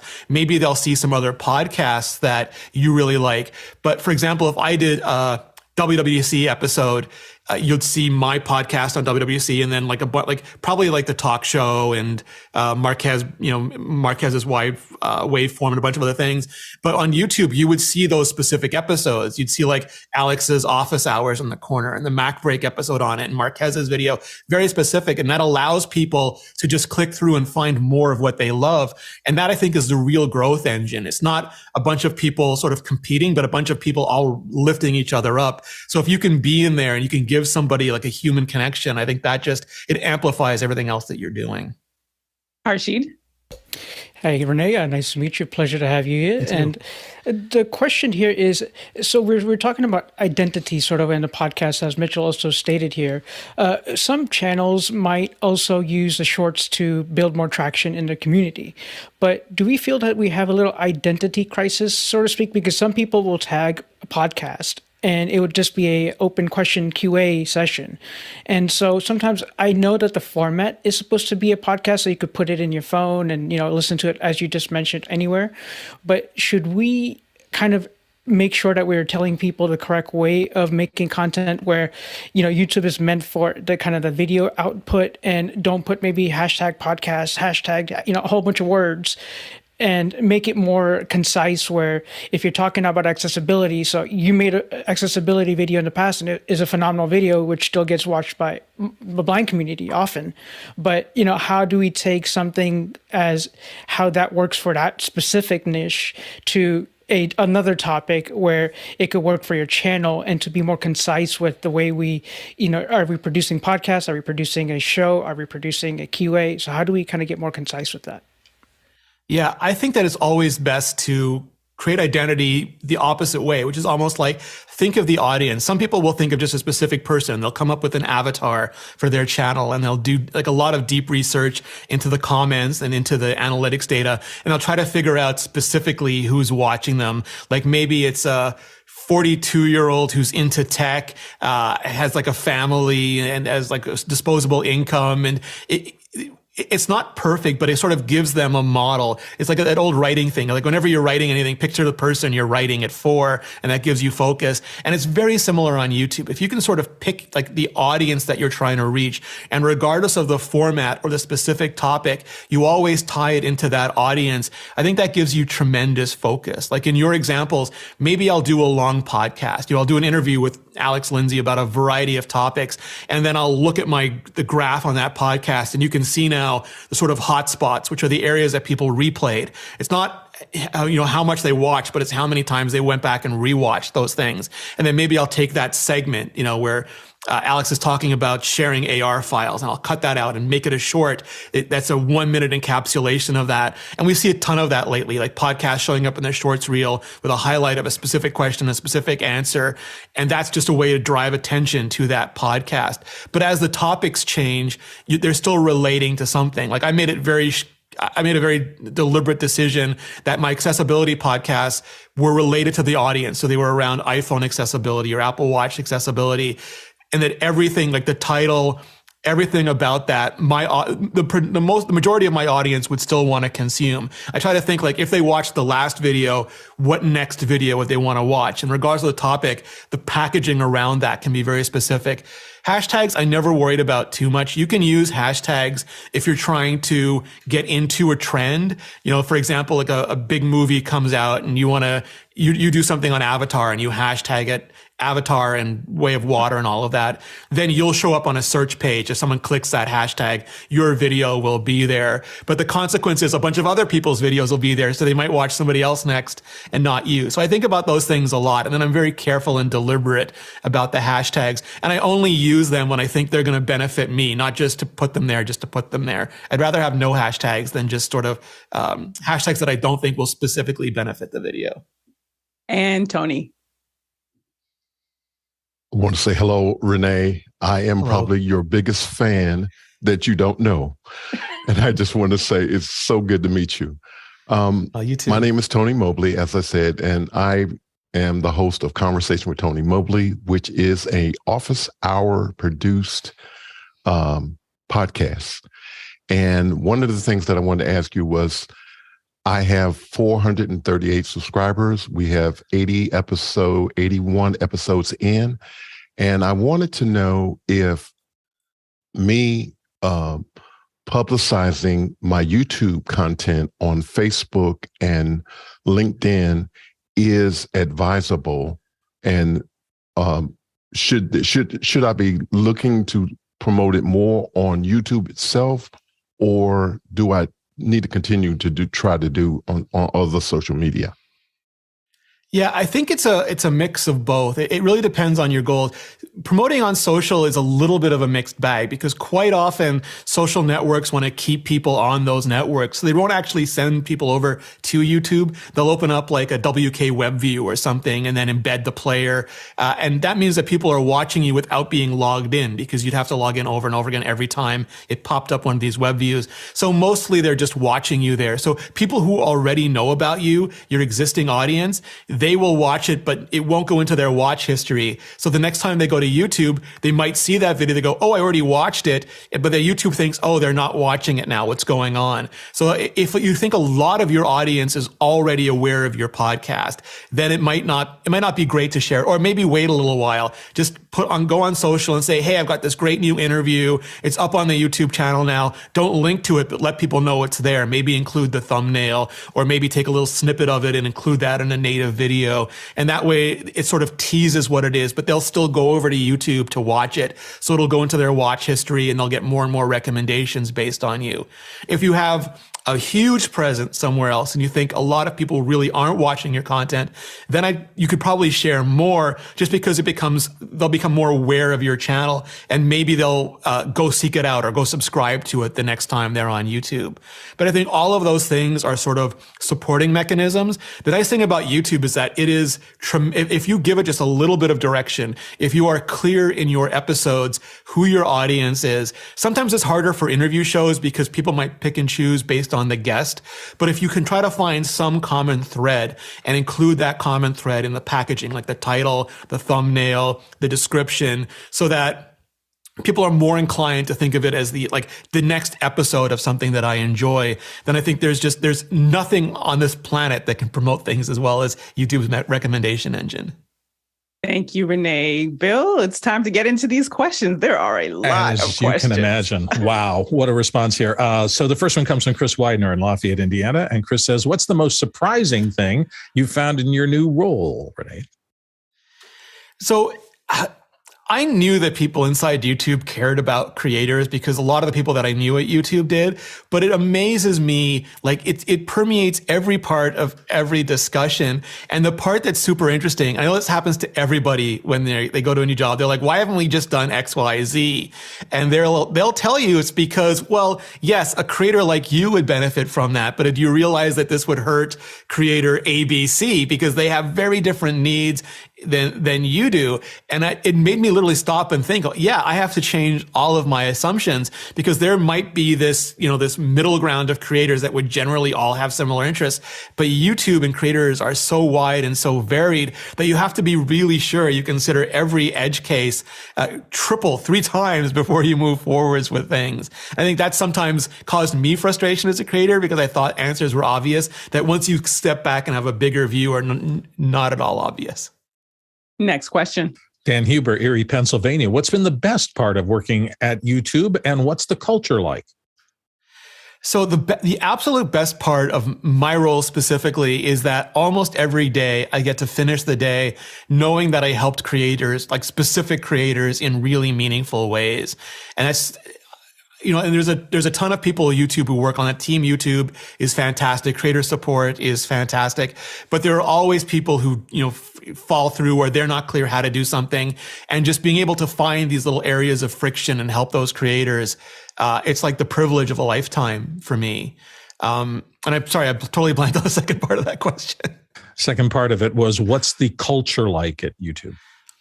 The culture is amazing because it's so creator centric. Creators really are, like, YouTube says it. And, people are probably because we're also, blasé these days, like creators are the center of everything that we do. But that really is true at YouTube. Creators are everything. And that is unique. Like, I can't think of another company where that is like a company at YouTube scale. I mean, that has that as the central truth. I think that's just remarkable. Next question. Jason Bache, Albuquerque, New Mexico. What's the thing that most people don't understand, which would have made your last 2 jobs 1,000,000 times easier? Oh, my last 2 jobs. I think it goes back to what we were talking about with, like, the algorithm really is the audience. A lot of people creating things, whether it was my old job on, like, making blog posts every day, or, my previous, like, making videos every day. For a long time, I thought about it from my point of view. What blog am I writing? How am I going to write this? What video I'm making? How am I going to do this? And when you flip that around and think, like, what is my audience going to see from me today? What are they going to get from me today? What can I make that they're going to absolutely love today? It just provides such a different kind of clarity and focus that it's transformative. And I wish I knew then what I know now about being, like, viewer and audience centric in every decision. Go ahead, Jason. So that's the prior job. So what about this current job? Like, the thing that you, that if you could just like download into the heads of all the people that you're helping, that it would just immediately like clear a whole bunch of things up. Yeah, I think it's like there are a lot of people who have immense frustration because they look at YouTube and they say like, why aren't I getting 1 million views for this video? And again, it comes from them saying like I don't have a really good analogy for this, but it just comes from the idea that anything I put up should just be promoted to the moon. They should just explode across the web, should break the internet. And really, like there was this great conversation between Marques Brownlee and Jimmy Donaldson, Mr. Beast, where, Jimmy said, make better videos. There's not a single problem, not a single growth. There's not a single thing that I can't solve on YouTube by just making better videos. But that is so tremendously hard to do that most people will do almost anything to avoid it. They'll spend days looking at SEO and keywords, even though SEO is relatively meaningless on a platform that has perfect knowledge of viewer experience. They'll spend like a ton of time on social promoting things, but if you just stop and you look at every video you make and you pick one thing that you could do better in the next video, and then you keep doing that until it is better, objectively better. Like it involves an incredible amount of ego suppression, which is one of the most important things to being a creator, I think. But if you can do that, the sky is the limit. There literally is not a single problem that can't be solved by making better videos. What does a good video look like? Just following up with you saying like, just make your video better. Where would someone start? So like, I would start, like, if you're new to YouTube, I would start just making videos. Like, if you're not sure what topic you want to cover, try a few different topics and make sure it's something that you can make videos on sustainably for a long period of time. Because there might be things that interest you that you're just like, I can make 5 videos and I have no idea what to make after that. Or it could be like, I'm not as into this as I thought I was, or I don't enjoy it. So pick, like, if you know what you're going to do already, get started. If you don't, spend a little bit of time making a few videos of each, see how the audience reacts to them. And then pick your topic, your focus. And then from then on, make like 20 videos, 100 videos on that topic. And that's really just so you learn how to make videos, like you get all the grunt work out of the way. And also so you start getting enough data to make informed decisions about your audience. And then start going into YouTube analytics, and you'll see the videos that grew your channel the most, that had the most returning viewers, or that people would watch more of your other videos when they watched them. And then start drilling down to make videos that are more like those. You'll see very quickly, like 3 or 4 videos will bubble to the top, and that'll give you the idea. And a lot of people, again, because creators are very self-centric, will look and say, well, it's repetitive, or I don't want my page. Nobody knows. Nobody cares. Almost nobody watches multiple videos from any channel. Even the biggest channel, the amount of time people spend looking at their channel page, or if they have repetitive looking subjects or repetitive looking thumbnails, is close to 0. It's something that really only bothers us. So you got to get all of that out of your mind and just focus at that point on somebody's watching this video. What is the next video they're going to love? And then that's from the channel point of view. From the individual video point of view, it's different than traditional storytelling in that a lot of, like, if you go to the movie theater, you sit down, if they can take their time, you're a captive audience, and they can build characters slowly from the start. Like the act 1 of a movie or even a television show, because of the amount of investment, like the luxury that they have to story build, is very different than when you have other thumbnails immediately below your video or to the side of your video. So you want to think about the thumbnail and the title are a promise. They're going to be competitive. You could be next to a Mr. Beast video or a Marques Brownlee video. So your thumbnail has to, like, people should be able to stop. They're scanning on their homepage or they're flipping through their phone. Your thumbnail should stop them. And if the thumbnail by itself isn't enough, your title should live rent-free in their brain. I'm not talking about clickbait. I'm talking about being click-worthy. Like the topic should be interesting enough that they're thinking about it and they want to know what it is. So they're going to click on that. And then immediately you have to reward that click. So like the classic example is Survivor, the TV series. You start watching Survivor, there's a slow build, then somebody gets voted off at the end. The YouTube version of Survivor is you click that thumbnail, someone is thrown off immediately, so you get like rewarded for that click. You feel the thumbnail and the title made a promise. It delivers on that immediately. You get a few minutes of backstory on why that person was thrown off, and then it builds towards the next person being thrown off. And when you start to it's more of a sculpture thing. You start to whittle away until you get to that essence of what a good video is for your channel. And then you just start building and iterating on that. By far one of the best responses that I've heard on that. Thank you so much. Next question. Alexander Knight in Vancouver, British Columbia says, I've been asked by a client to focus on creating shorts content. I can clearly see by the analytics that we're getting a majority of new subs from them. Is it recommended to create original content for shorts instead of clipping segments? So you can absolutely do either, and you probably want to test doing both and see what the reception is.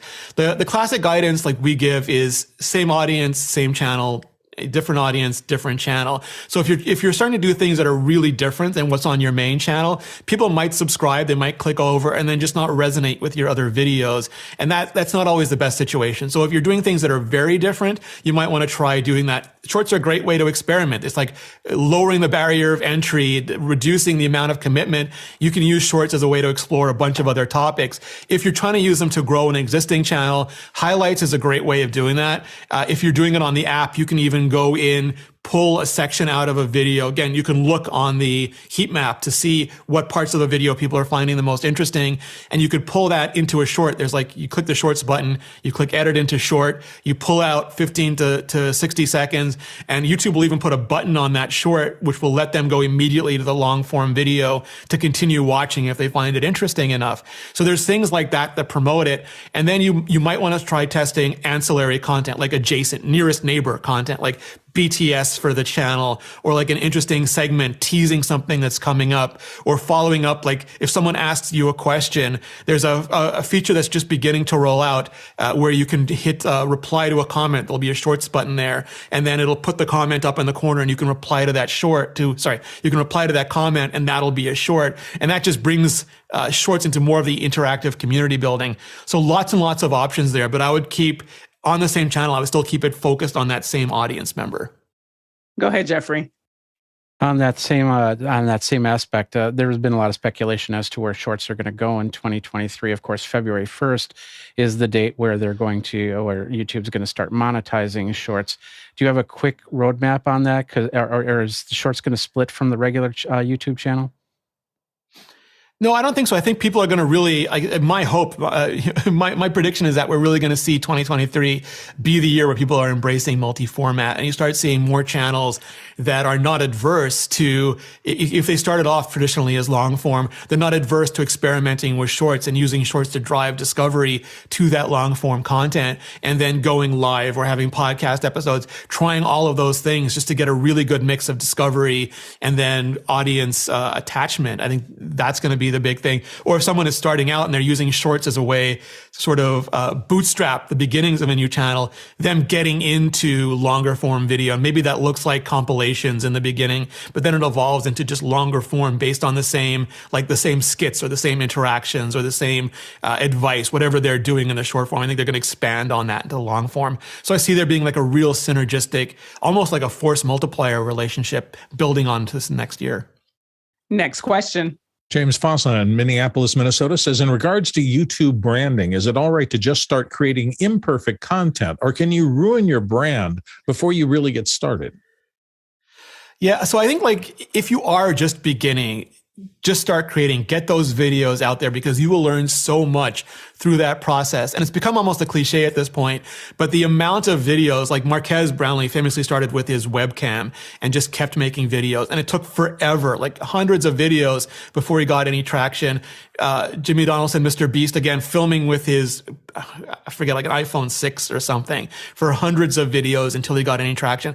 But you learn those skills and you figure out your audience doing all that. So I think it's always better to get started and then build that out as you go than to wait, because waiting can be forever. You can never get this really good way to never get started. So just like start making those videos, and you can learn so much from that. Maybe you'll start future channels that are great from the get-go, or maybe you'll you won't want people to go back and look at those old videos anymore. But the amount of knowledge that you'll build from them is just, there's nothing else like it. Next question. Jack Cannon in Phoenix, Arizona wonders, at what threshold do YouTubers get access to the creator liaison? There is no threshold. I am available for you across social. I'm on Twitter, I'm on YouTube. You can find me pretty much everywhere. So please, do not hesitate to reach out.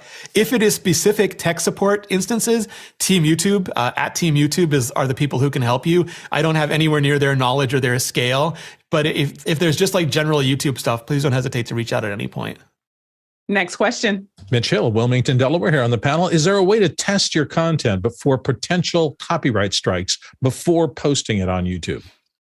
Yeah, when you're doing the upload workflow on YouTube, after it uploads it and you title it and you go through it, there is a check step, and that check step includes copyright checks.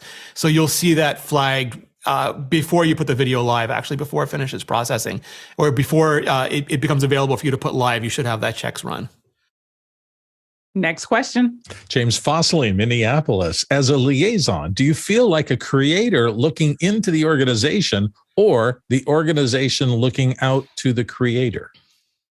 So I don't know if every liaison would answer this question the same way, but my original background was in product marketing. So I spent 10 years doing that. Then I spent 10 years working as tech media. And now I'm inside. Then I spent 2 years full time as a creator. So I really feel almost this balance point where both sides are sort of trying to find equilibrium. And I'm sure if I spent more time in one or the other, it might dip one way or the other. But I really feel like I've gotten to a point in my career where those two things are just in sync at this point. Next question. Keely Dunn in Calgary, Alberta. When shorts recommendations aren't nearly as good as they are for longs, this is bad news for creators looking to find their audiences. How is YouTube addressing the algorithmic disconnect? So I think it's shorts are rolling out, and I think it's always going to get better. Long form recommendations are always getting better as well. Like I said, we went from prioritizing clicks to prioritizing watch time to now prioritizing satisfaction, and the personalization and the understanding just gets better and better.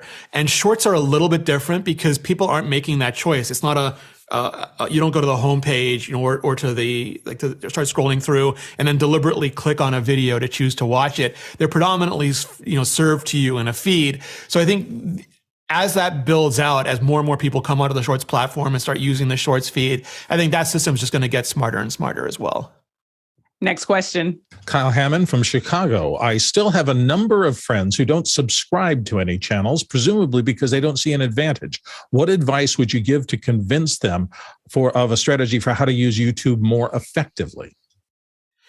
So it's going to vary a lot depending on the person. One of the challenges that I personally have, because I'm a longtime tech geek, is that I'm surrounded by a lot of other longtime tech geeks. If I go to my Twitter feed, everybody in my Twitter feed loves the mini iPhone, even though nobody bought it, and loves the subscription feed, even though very, very few people still use it. And any creator can sanity check that for themselves. They can go into YouTube analytics, into traffic sources, and they can take a look at it. And it surprised me when I did this, because even people who are subscribed to me, the vast majority don't watch through the subscription feed. I think the last time I looked at it, most of my videos get about 50% views from subscribers, but only 4% of them are actually coming from the subscriber feed. And I think 1% are coming from notifications. And I think the realization is that as YouTube has just become part of everybody's lives, it's had to change from where creators thought it was, where it was just a few people and you'd subscribe to them and you'd only watch them. There's just so much content, so much competition, both on platform, across platforms. People could be watching Netflix. They could be, reading Twitter. They could be doing any of a bunch of different things. So if they see a notification come in, chances that they're ready to watch in that moment are very low. Or when they go to YouTube for the first time, the chance that something really good is going to pop up for them in recommendations is really high. So I think it's the convenience factor. People don't have to subscribe to still get shown the videos they want. And if you think about it more broadly, the chances of the video you want to watch in any specific moment being included in the very, very recent publication history of the channels you subscribe to is probably pretty low compared to the millions of videos that went live on YouTube that day. So just in terms of I feel like watching XYZ, someone might have made that who you've never heard from before, and your subscription feed will never have that, but your homepage will. So I think it's just the reality now that it's better to not think so much about subscribers and to think about new and returning viewers. Because if you can get somebody to watch 1, 2, 3 of your videos, they'll get recommended to the point that it doesn't matter if they're subscribed or not. They're just regularly used to going to that homepage and watching your stuff. Next question. Mike Edwards in Brooklyn, New York says, morning, Rene. For nonprofit organizations considering having a main channel, in this case, built off health, and niche channels, spin-offs based on subsets, for example, cooking, plants, and so forth, what are your recommendations for setting up and expanding reach? So that's a really good question. I would mostly test, I would do it in a step-by-step staged out manner where you have that main channel and you can figure out, you can look at your analytics and see why are people coming here. When you look at health, which videos are they watching? Are they watching across those videos? Because maybe your audience is fitness. Maybe your audience is diet. Maybe your audience is look at all those things and test them and then figure out if you really do need to create these other channels, because maybe it's not different enough. Maybe they're looking at you for a healthy lifestyle, and healthy lifestyle includes diet and exercise and sleep and all these different things. But if they are looking at you specifically, if you've built fitness and everything is an exercise video and that's what's popular, maybe then it makes more sense. But I would test those things on the main channel to see how well they perform and then start figuring out if you need to, and then when you need to split them out. Next question. John Snyder in Reno, Nevada has this one. What are the 2 or 3 practices that make the difference between an average and a great YouTuber? So I think the first one is really again, thinking of the audience first, thinking of what video could I make that would absolutely delight the audience that I have. The people who go into analytics, look at it, see which videos are really resonating, look at your comments, see what kind of comments you're getting on each video, and then prioritizing videos that you think they would love. There's a lot of times people I think sometimes just say, I'm going to put up any video, and if people don't like it, they're being mean to me or the algorithm's being mean to me. And the reality is you're just not considering the audience that you build. We all start to build our audience and then the audience starts to build us. And people can feel trapped by that. It's a natural feeling. The algorithm is forcing me to make these kinds of videos.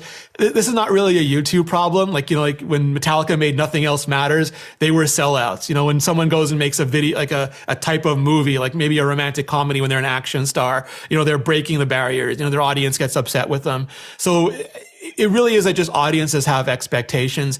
And if you don't care, if you're just doing YouTube for fun, doesn't matter. Just do whatever you want. But if you really are in that, I want to grow my YouTube channel thing, then it's got to be a mutual respect relationship where you're making those videos for the audience and that audience is growing for you. So I think when you separate it down, people who focus on making things that their audience would love are the ones who really see the exponential growth. In that vein, what kind of analytics or metrics should people be paying attention to as they're doing this more holistic view of the content that people like?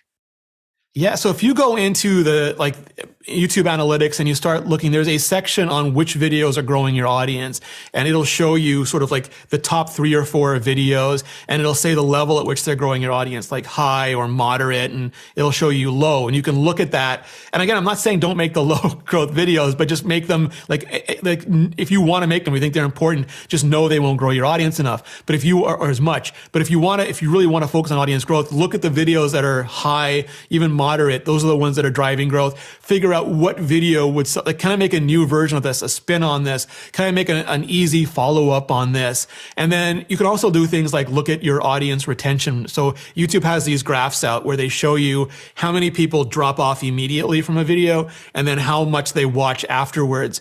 There will always be a drop off because some people just come back to a video and hit pause to comment or to grab a link or to do something. So you're always going to see a little bit of a drop off, and YouTube will break that out and say you maintained 85% over the first 30 seconds or 50%. And then ask yourself why. Why did people drop off? Is it because I didn't immediately reward the click?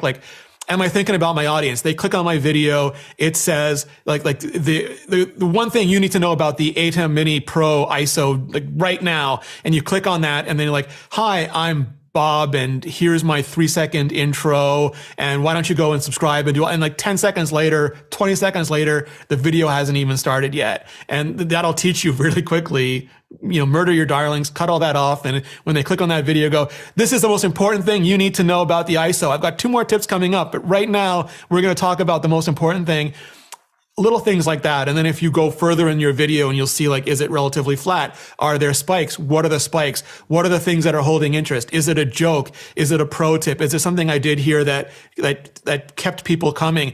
Are they skipping over sections of it? Like, what are the drops? Why are they skipping over? Maybe I shouldn't do those sorts of things. And it's just, there's so much data there that informs you.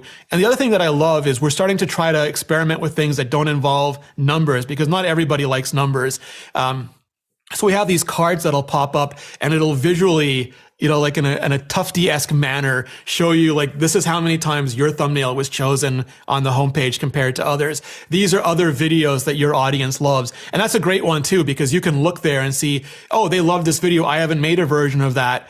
Just because they made it doesn't mean you can't. Like, make your version of that. So there's all those sorts of tools that you can use to sort of give yourselves feedback on your current videos and a lot of information about what you should do next. That was really helpful, Jeffrey.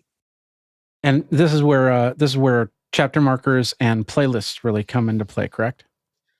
Yeah, so chapter markers, some people like worry that if you put a chapter marker and people will skip through your video and not watch certain parts of it and just like go to other chapters. But the alternative to that is them just clicking out of your video. So I try to think of chapter markers as like the safety buoy where, I'm not enjoying this right now, but I see this part, it's going to be really interesting to me. So instead of just closing this, I'm going to go over to that chapter and take a look at it. And then you can look in your retention reports and like maybe one whole chapter was something that nobody needed to know, or like you didn't do a good job in, and you could figure out how to make that more interesting. And playlists are great too. I would like suggest small playlists and really focused playlists. Like telling people to subscribe, telling people to like, these are all sort of lightweight signals. But like the best call to action you can do is towards the end of your video, right at the end of your video. Don't give people a laundry list of jobs. Like don't say goodbye. Don't like thank them. Don't tell them to subscribe and go join your mailing list and check out your website and like and subscribe and share the video, because like it's too much work. Just as the video is about to end, start segueing into, and if you want to know more about this, I have a whole video that dives into much deeper detail right here. And then make that a playlist that has top of that playlist, the video that you recommended that you think is the absolute best thing people should watch immediately after this current video, and then the next 2 videos that you think they would love after that. And then that starts promoting binging. And that one of the best signals for people really being satisfied with your content is wanting to watch more of it. So like using a playlist that's very targeted, it doesn't have to be a public, like a playlist on your homepage, but just build out for each video those next in line watches, and that'll start to become really powerful. Go ahead, David. I remember hearing that automatic chapter markers might be a thing. Is that a thing? Yeah, absolutely. There's a checkbox that you can choose to, like, I think it's on by default. You can turn it off, but it allows YouTube and Google to make automatic chapter markers. And I think the biggest place you see that now is in Google search. If you go to Google and you search for a term and there's a video on it, you'll see key moments. And those key moments are the automatic chapter markers that YouTube is trying to figure out for your video. Next question. David Brady, New York City. With all the hubbub about artificial intelligence of recent days, what kind of AI-powered YouTube creator tools can we expect to see in the future? I think we're seeing some already. Like if you look at a lot of the third-party YouTube companies, they're starting to roll out, AI coaches that sort of take a look at your corpus and similar corpuses and try to highlight to you titles they think would be good for you, or videos you haven't made, like the top 10 videos that you could make next, or heat maps for your thumbnails, how to predict where people would look, so you can see if you're like scattering them all over the thumbnail or really drawing them into a few key components. And some of them are also working like scripting, like doing the first draft for you. The way sort of like ChatGPT is doing, where you'll say, write me an Alex Lindsay video. I'm picking on Alex today just because it's so familiar to me. Write me an Alex Lindsay video about how I got my Star Wars figure made. And then it'll give you like a first draft of that, and maybe it's terrible, maybe it's not, but if you have trouble staring at a blank page, like one of the people will tell you, like, writer's block, that blank page is terrible, it'll at least give you a fairly well done structure. Unfortunately, AI is as equally confident whether the information is correct or not, so the human still has to go in there and make sure that it is accurate and probably do a lot of work on it after that, but it gives you like that head start on not having to stare at that empty page anymore. Next question. Eduardo Augustine down in Panama, South America says, I got to 1,000 subs on YouTube. How do I break through? Not sure how to move forward. So, I mean, like, the nice thing is that like 1,000 people is a lot of people. That is a large size auditorium full of people who are already there for you. So the idea is to figure out what made those 1,000 people subscribe. And you can go in and see which videos brought in the most subscribers to you, which videos had the most returning people to them, and then make more of those videos. Like, if you're not breaking through 1,000, it's maybe those people who signed up, you're no longer making the things that they signed up for. And that's like one of the things is anybody who's a regular viewer, you have that contract. It's like, I'm coming to you for this type of video. And if you no longer make it, they're probably not going to watch it. You know, like, there's very few people, even celebrities, like, there's very few people who will watch every single movie just because a star they like are in it. People are much more focused on topics. They might enjoy your take on that topic, but it's still a relevant topic to them. So just think about which videos were key to getting those 1,000 subscribers, really focus, hone in on those. And that's when you start to get to 10,000 and 100,000 and 1 million after that. Next question. Alexander Knight here on the panel, Vancouver, British Columbia. I know how important analytics are to you. Do you find those new to YouTube tend to fixate only on subscriber count and don't pay attention to things like watch time? What's the most critical metric to monitor? So I think it's a combination of things. Subscribers are important at the beginning because they unlock features. Like, people want to get to a certain subscriber account so they can get, like community posts or eventually get a play button. And also, like, a lot of the public, like the general public, it is such a prominent number that people have attributed a certain amount of value to it. So I'll never say, like, ignore subscribers. And also, like, having a good subscriber base is a really good way to see how your video is performing in the first few minutes and hours. But I think when you're looking at it holistically, I would dive into traffic sources, not even like the top level, because like click-through rate, CTR, and average view duration, AVD, those numbers, just as they're presented on the top layer, aren't that helpful. But when you go to the next level, like the traffic sources, and you see what's the click-through rate for search, what's the click-through rate for browse, which is the homepage and the feed page and a couple other things, notifications. What's the click-through rate for suggested videos, which is like when your video is recommended next to another video. And you start looking at those numbers, it can give you a better sense. Like, if you're making how-to videos and you're focusing on search, you probably want to have much more specific search terms in your title so that people who looked for that, your video is an obvious answer to it. But if you're focusing on browse, then maybe you want to spark like curiosity and you want to focus on like less a specific title and more of like an aspirational title. So it'll give you a better sense of where you're targeting, what the result is, and then you can start tweaking from there. And I'd look at click-through rate and average view duration, like retention for those things. And then later on, you can start getting into deeper things like average views per viewer and other metrics. Next question. Peter Rosado in Las Vegas, Nevada. Points of view on the algorithm have spawned many intense fellowship conversations online. He notes thumbnails, titles, and so forth. How would you explain it in layman's terms?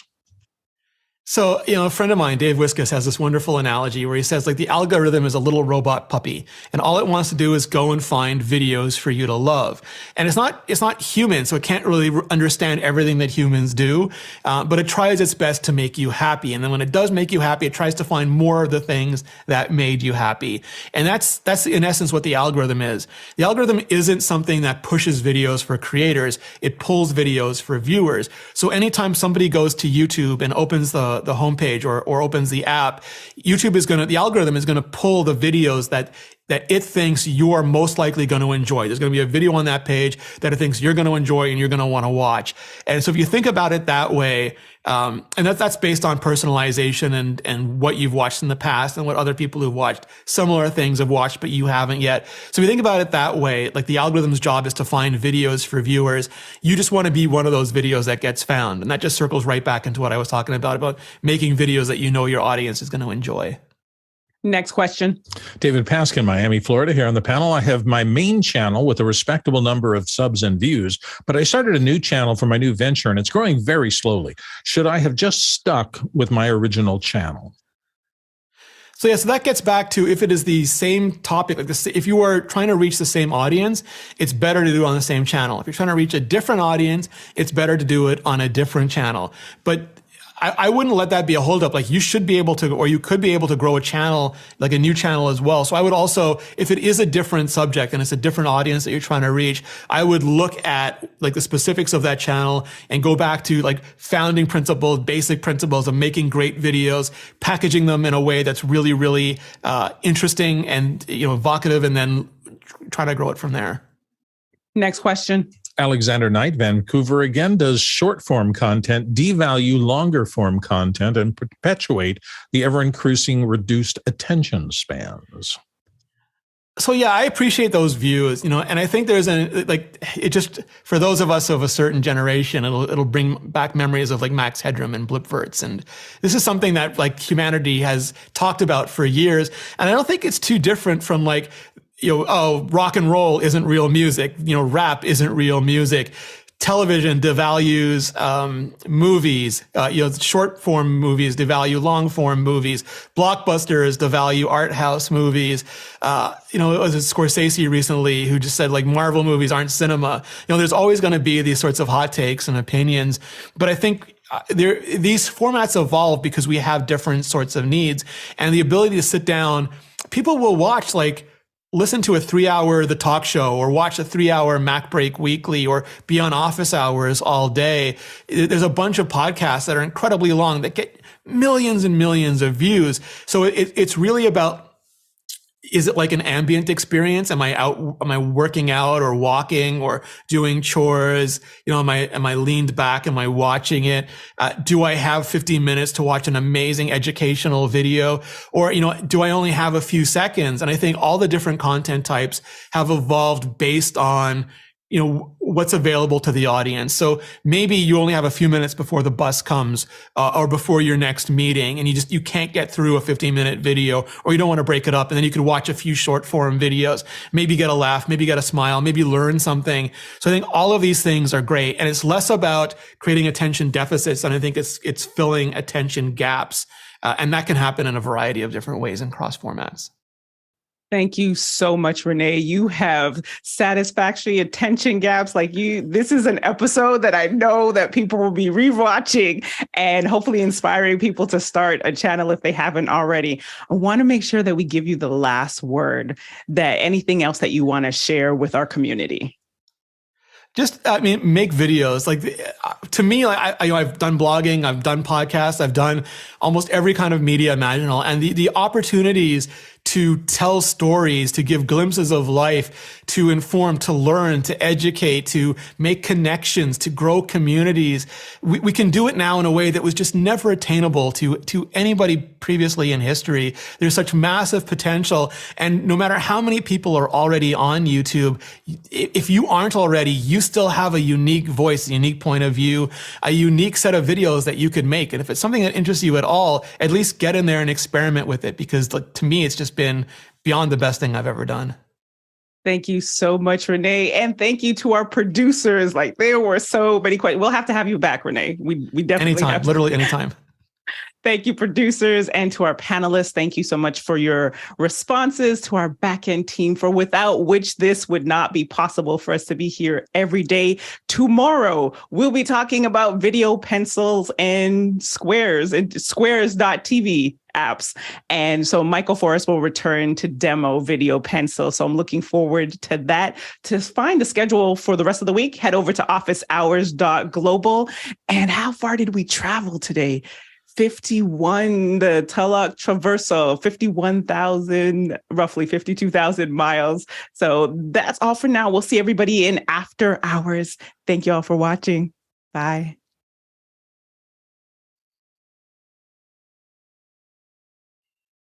Thank you, Rene. Thank you so much.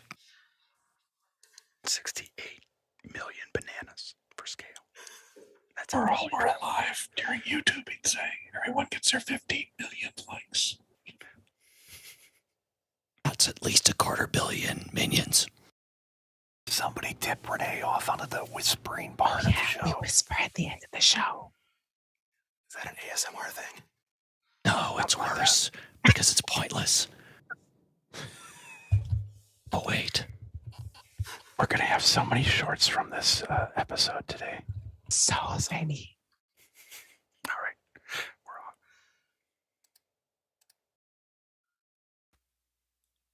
Thanks so much. So many Canadians on the panel. Thank you. Anytime.